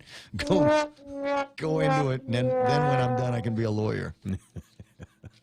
Well, you can always be one on the radio. Well, listen, you get to learn a little bit about how that works by being a guy on the radio. I tell you what, some of it comes obviously from watching courtroom dramas on television and in the movies, and maybe you can pick up a thing or two from there that makes sense. But the rest of it comes down to actually reading things. that are thrown in front of you, and being able to sort out whether it is or it's not. It's like going over this plastic recycling deal that I was talking about earlier. We still haven't been able to find her, huh? No, not yet. So I get the email from one of my smart listeners. Is we don't need any more programs. Take the money from the bottle bill and any fees they want to charge for plastic bags and use it to fund the curbside pickup of recyclables. Charge a penny per plastic bag, give it to the Guam Solid Waste Authority, lower the tipping fees, pay for the landfill bond. We don't need to run this money through another government program. We shouldn't be taking any more freedoms away from those who want to use plastic bags. If they have a problem with bags, then tax them. Those who don't want to pay the tax will not use the bags. Interesting point here that he makes. We don't need to set up another program called, what is it that she wants to call it? The Certified Reusable Bank Program, where certain funds would go to the store, certain funds would go into the Certified Reusable Bag Program administered by the Department of Revenue and Taxation, because they don't have enough to do there. And then we'll watch the money get steered to the Recycling Revolving Slush Fund, where money goes in and it comes out, but we don't understand why it came out the particular way that it did, because there's no rules and regulations on the darn thing. So I am with this guy. If we're going to do it, call it what it is. It's a tax on plastic bags, and we're going to charge you for it if I have to sell you a plastic bag, and then I'm going to use that to, as he points out, rightly, use that to pay down the monstrous bond that we took out for the landfill once upon a time. Smart plan. I get smart listeners here on The Point. It's 9:44, and Mikey says I got a break, so we'll do that after I tell you that iConnect time is 9:43. I emphasize 43 in case I gave you a different number previously. That's okay. No worries. Which I do. iConnect time, 9:44 now. Connect longer for less with iConnect's push-to-talk mobile and internet plans. Water. It covers nearly 3/4 of our Earth, from vast oceans to millions of rivers and streams. We're all concerned with protecting our world's water, but none is more important than the water you and your family drink and use throughout your home. A Connecticut water treatment system can improve your water so that your family is using the best water in the world. Connecticut, for refreshing ideas on water. American Water Tech. Smarter water. Better water. Call American Water Tech at 649-2301 or email info@americanwatertech.com. This 15-second portion of the Ray Gibson Show is being brought to you by First Hawaiian Bank, where it all starts with yes. Hey, my name is James Moylan, and I'm running for a seat as your senator. The people of Guam expect more from their leaders, and I intend on delivering. If given the opportunity, I will bring my experiences in the military, public, and private sectors. I understand that during challenging times, tough decisions and an open mind are needed. Your tax dollars also need to be spent wisely. If you expect more from your elected officials and expect them to think outside of the box, then I humbly ask for your support this November. Thank you. Paid for by the committee to elect James Camacho Moylan for Senator, Carlos Camacho, Treasurer. This KFC chicken is great. Shrimp. Hey, who are you calling shrimp? KFC's new shrimp burger. It's great. Howdy, folks. KFC's Colonel Sanders here. Try our new shrimp burger and all our seafood items available this season. KFC Food Keliquin, breaded shrimp, seafood salad, and of course, we can't forget your one and only favorite KFC original recipe chicken. All right, I need to try KFC's new shrimp burger. Good, because you really are a shrimp. Hey, a 5-7. KFC, it's finger-licking good. As we journey through the new year, we here at APL continue to find ways to better deliver our island's resources with innovative and cost-effective solutions, lending our helping hands by carrying your freight safely from the U.S. mainland or anywhere in our global network. We humbly honor the opportunities to continue to work and connect with you and your business. We are APL, and we are here for you.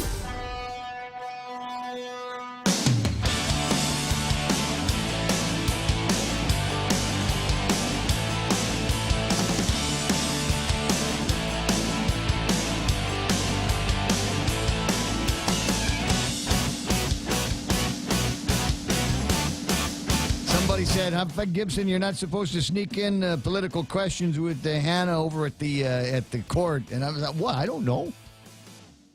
I didn't know I wasn't supposed to do that. There's no instruction manual that comes with a show. No, we're writing it as we go. And even if there was, I don't care. It's the name of the show, the Ray Gibson Show. So I can ask whatever I want to, whenever I want to. I can.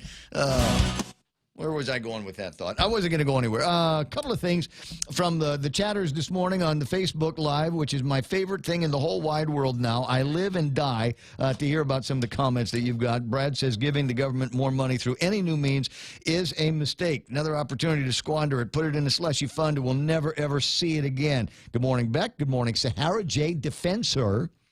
And my buddy Mark Mendiola. There's Dave Duenas. Ray Boy, R-E-Y, Centuyo. It's very nice to see you on the chat this morning. I'm waving back to you with my voice as opposed, because I don't know how to wave back to you on a thing. And a buddy Prudential was yakking about best time to reorganize government, all departments and agencies, and I agreed with that point. But then Prudential doubled down on it and said Harmon needs its own mayor. And so I'll give it to you like this. I'm not going to say no. I don't want to be that guy on the radio that automatically argues with everything that you're going to say. I don't want to be that guy. I don't ever want to shout you down or just be adversarial for, ratings, even though they're very good. Yeah. You can. And there's ratings gold when you have any press is good press. Just not going to. Here's the idea. Harmon needs its own mayor. I'll say yes to that. However, the caveat is that if Harmon gets a mayor, one of the other villages loses a mayor. So I want government to get smaller. That's what I want it to do. If I can't make it smaller, keep it the same size. So if Harmon gets their own mayor, somebody else got to lose theirs. So where would this consolidation take place? Well, not a consolidation. He's just saying he wants the, we've got Tamuning, Tumon, and Harmon, which are now consolidated already under the mayor of Tamuning. So that's Tatuha, right? Which is the dumbest acronym ever, and I wish people would stop using it. But if we take Harmon out of that and set it aside as its own kind of municipality, then what we have to do, and if you want a mayor there, I'll give you one, but you got to take one from somewhere else. Okay, now I understand. Okay. So you're going to take a mayor from somewhere else. What town are you going to take that mayor from, and where are you going to put him in? Agania. Okay. Agania, because nobody lives in Agania. No. The position of mayor of Agania is, I don't even know what that guy does. I'm sure we're related. But lots of ribbon cutting. What is it, 100 registered voters in Agania? Wow. And I know several of them that don't even live there. They've got property there. Yeah. And the only reason why they vote in Agania is because it's faster than voting anywhere else. Because you just go in at 7:30 in the morning and you're done. Right? That's because nobody lives there. Yeah. So Agania, I think, would be the one. Okay. So we just take that guy from there. But you got me thinking of other places that kind of need their own mayor. And I was thinking for years that Teton would eventually get to a point where it was big enough and built up enough to require its own mayor. There's a lot of people that live up there now. Right.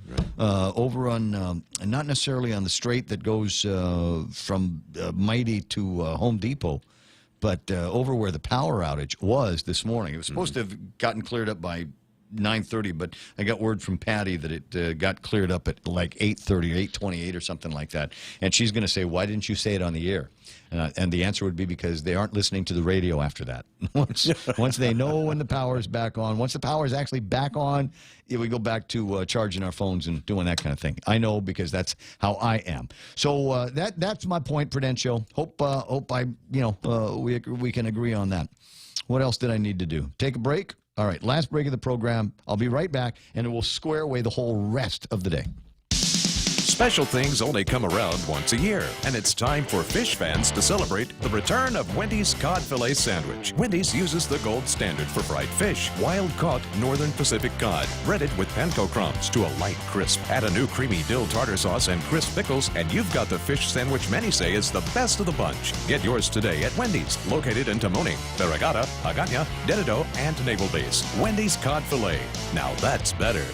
Did you know over 80% of all vision impairments can be prevented or cured? Naval Academy and Johns Hopkins University graduate Dr. Peter Lombard has performed thousands of sight-saving procedures in Guam since 2010. He specializes in cataract surgery and can treat your diabetic eye disease, glaucoma, and much more. From simple vision exams to complex surgery, Lombard Health proudly accepts all insurance. Call today to book an appointment at 989-4747. Guam's best eye care, one patient at a time. Come out for the 4th annual Chucky Run and Fun 5K, 2K, and Flyaway giveaway. Join us Saturday, April 14th at Chuck E. Cheese's Guam. Show at 5:30 and go at 6 a.m. T-shirts, medals, and other cool prizes, refreshments, and indoor activities after the races. Grand prize drawing for all participants is a trip package for 2 to Manila. Register at Chuck E. Cheese's Guam. $8 for students, $12 for adults, and Group of 4 Super Saver for just $35. The 4th annual Chuck E. Run and Fun 5K, 2K, and Flyaway giveaway. See you there. $7 meal from Circle K.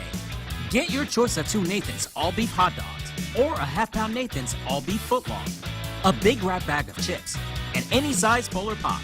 That's a giant deal of a meal, all for only $7. Circle K.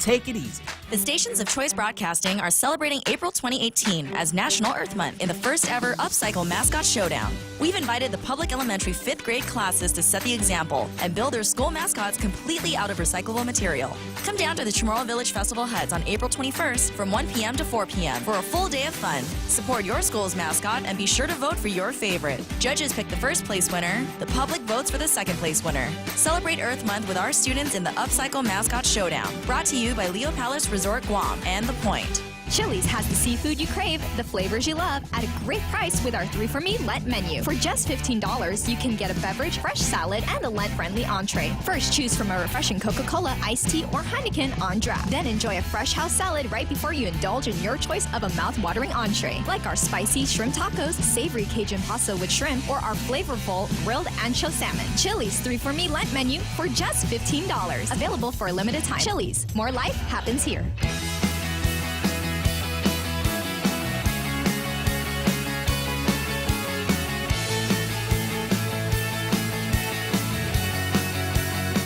A day, as they say, as we jump through the last couple of minutes of the program, and then we'll start talking about what it's going to be like on Holy Tuesday. It is Holy Week, so every day this week has the word holy in front of it until you get to Friday. And Friday is not holy, it's good. It's Good Friday. That's what we're going to be talking about. And then this Easter Sunday over the weekend. And remember, while he is rising, so is the BPT.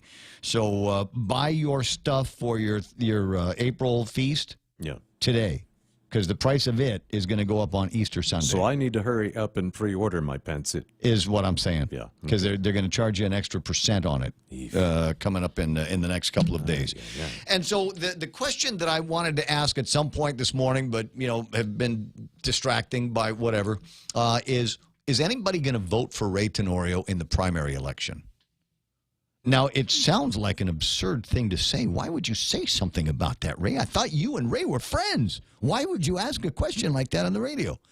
And the reason why is because it's a primary election, and he's running unopposed for the position of governor for the Republican Party. I mean, they shouldn't even hold a primary. Oh, I agree with that. But that's water under the bridge. We're so fat with cash. We're generous about it, and we'll just do this. We'll just take out hours, and we'll have a primary election. But the point, though, is I don't have to vote for Ray. He's going to make it, right? And so what is a responsible member of the electorate to do? Now, I will tell you that as far as the Democratic Party is concerned, they will say that, you know what, Gibson, it's all right. You go in there and you can vote for one of our guys, since your guy's already going to make it through, because they're a big tent party. We're the party of inclusion, right? Right. So that's my plan then. I will go in on the day of the Democratic primary election, and instead of casting a vote for Ray Tenorio, who's going to get it anyway, only needs to get 4%, right, to be counted. So he's going to be all right. And then I will go and I will vote for the worst team that the Democrats have. And all of the Republicans are going to go out there, and they're going to shoot at the absolute worst team. Snowball's chance in hell of winning. And then put them against Ray in the general election. That's what's going to happen here. Wow. And you're waiting for me to identify that. I really team, am. aren't you? Without putting you on the spot. Yeah, I'm just, I'll tell you after the news. Okay. Yeah. Tune in a right deal. after the Fox News here that's coming up in a second. I'll tell you who I think all of the Republicans are going to go and vote for the suck candidates in the upcoming primary, in the Democratic primary. It just seems like another Republican has got to step up to the plate. I don't see it happening. I've talked about it with a bunch of guys, and none of them seem to be really interested in doing it. Many of them are just going, nah, let Ray have it.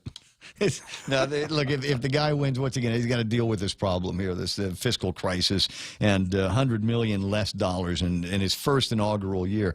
So how much fun is that going to be? And so there you go. The last thought that I've got before we get into the part, I was talking with Mike Duenas from over at Gura, and Mikey had suggested that if they're not going to use the fire station as a fire station, the governor is free to sell that off as an asset. And you know who I was thinking about selling it to? Ghostbusters. Oh, okay. Remember the Ghostbusters? That's where they did their ghost busting thing out of a fire station in New York. And on an island like Guam, there would be plenty of ghosts. We have ghosts here. Yeah. So I'm telling you, it's a genius plan. We just got to get somebody to do it. Where's my friend, the real estate guys? What's his slogan? Dwayne's slogan is, who are you going to call? Right? So Dwayne, buy it, we'll make it your headquarters there. It'd be perfect. Who are you going to call? Right? Real estate guy, Dwayne. All right, do it. Yeah. It's 10 o'clock in the morning, and I got to go.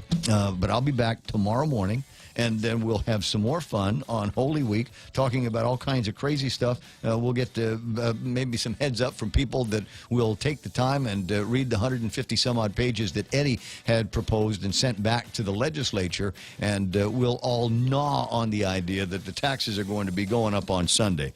For Kevin Kerrigan and Michael Knight and me, this is Ray Gibson saying thanks so much for listening, and I'll catch you tomorrow morning around 6 o'clock. Here's the Fox News on KUSG Agutya. Stormy tells her side. I'm Paul Stevens, Fox News. Adult film star Stormy Daniels telling CBS's 60 Minutes she felt threatened several years after having a sexual relationship with President Donald Trump in 2006. I was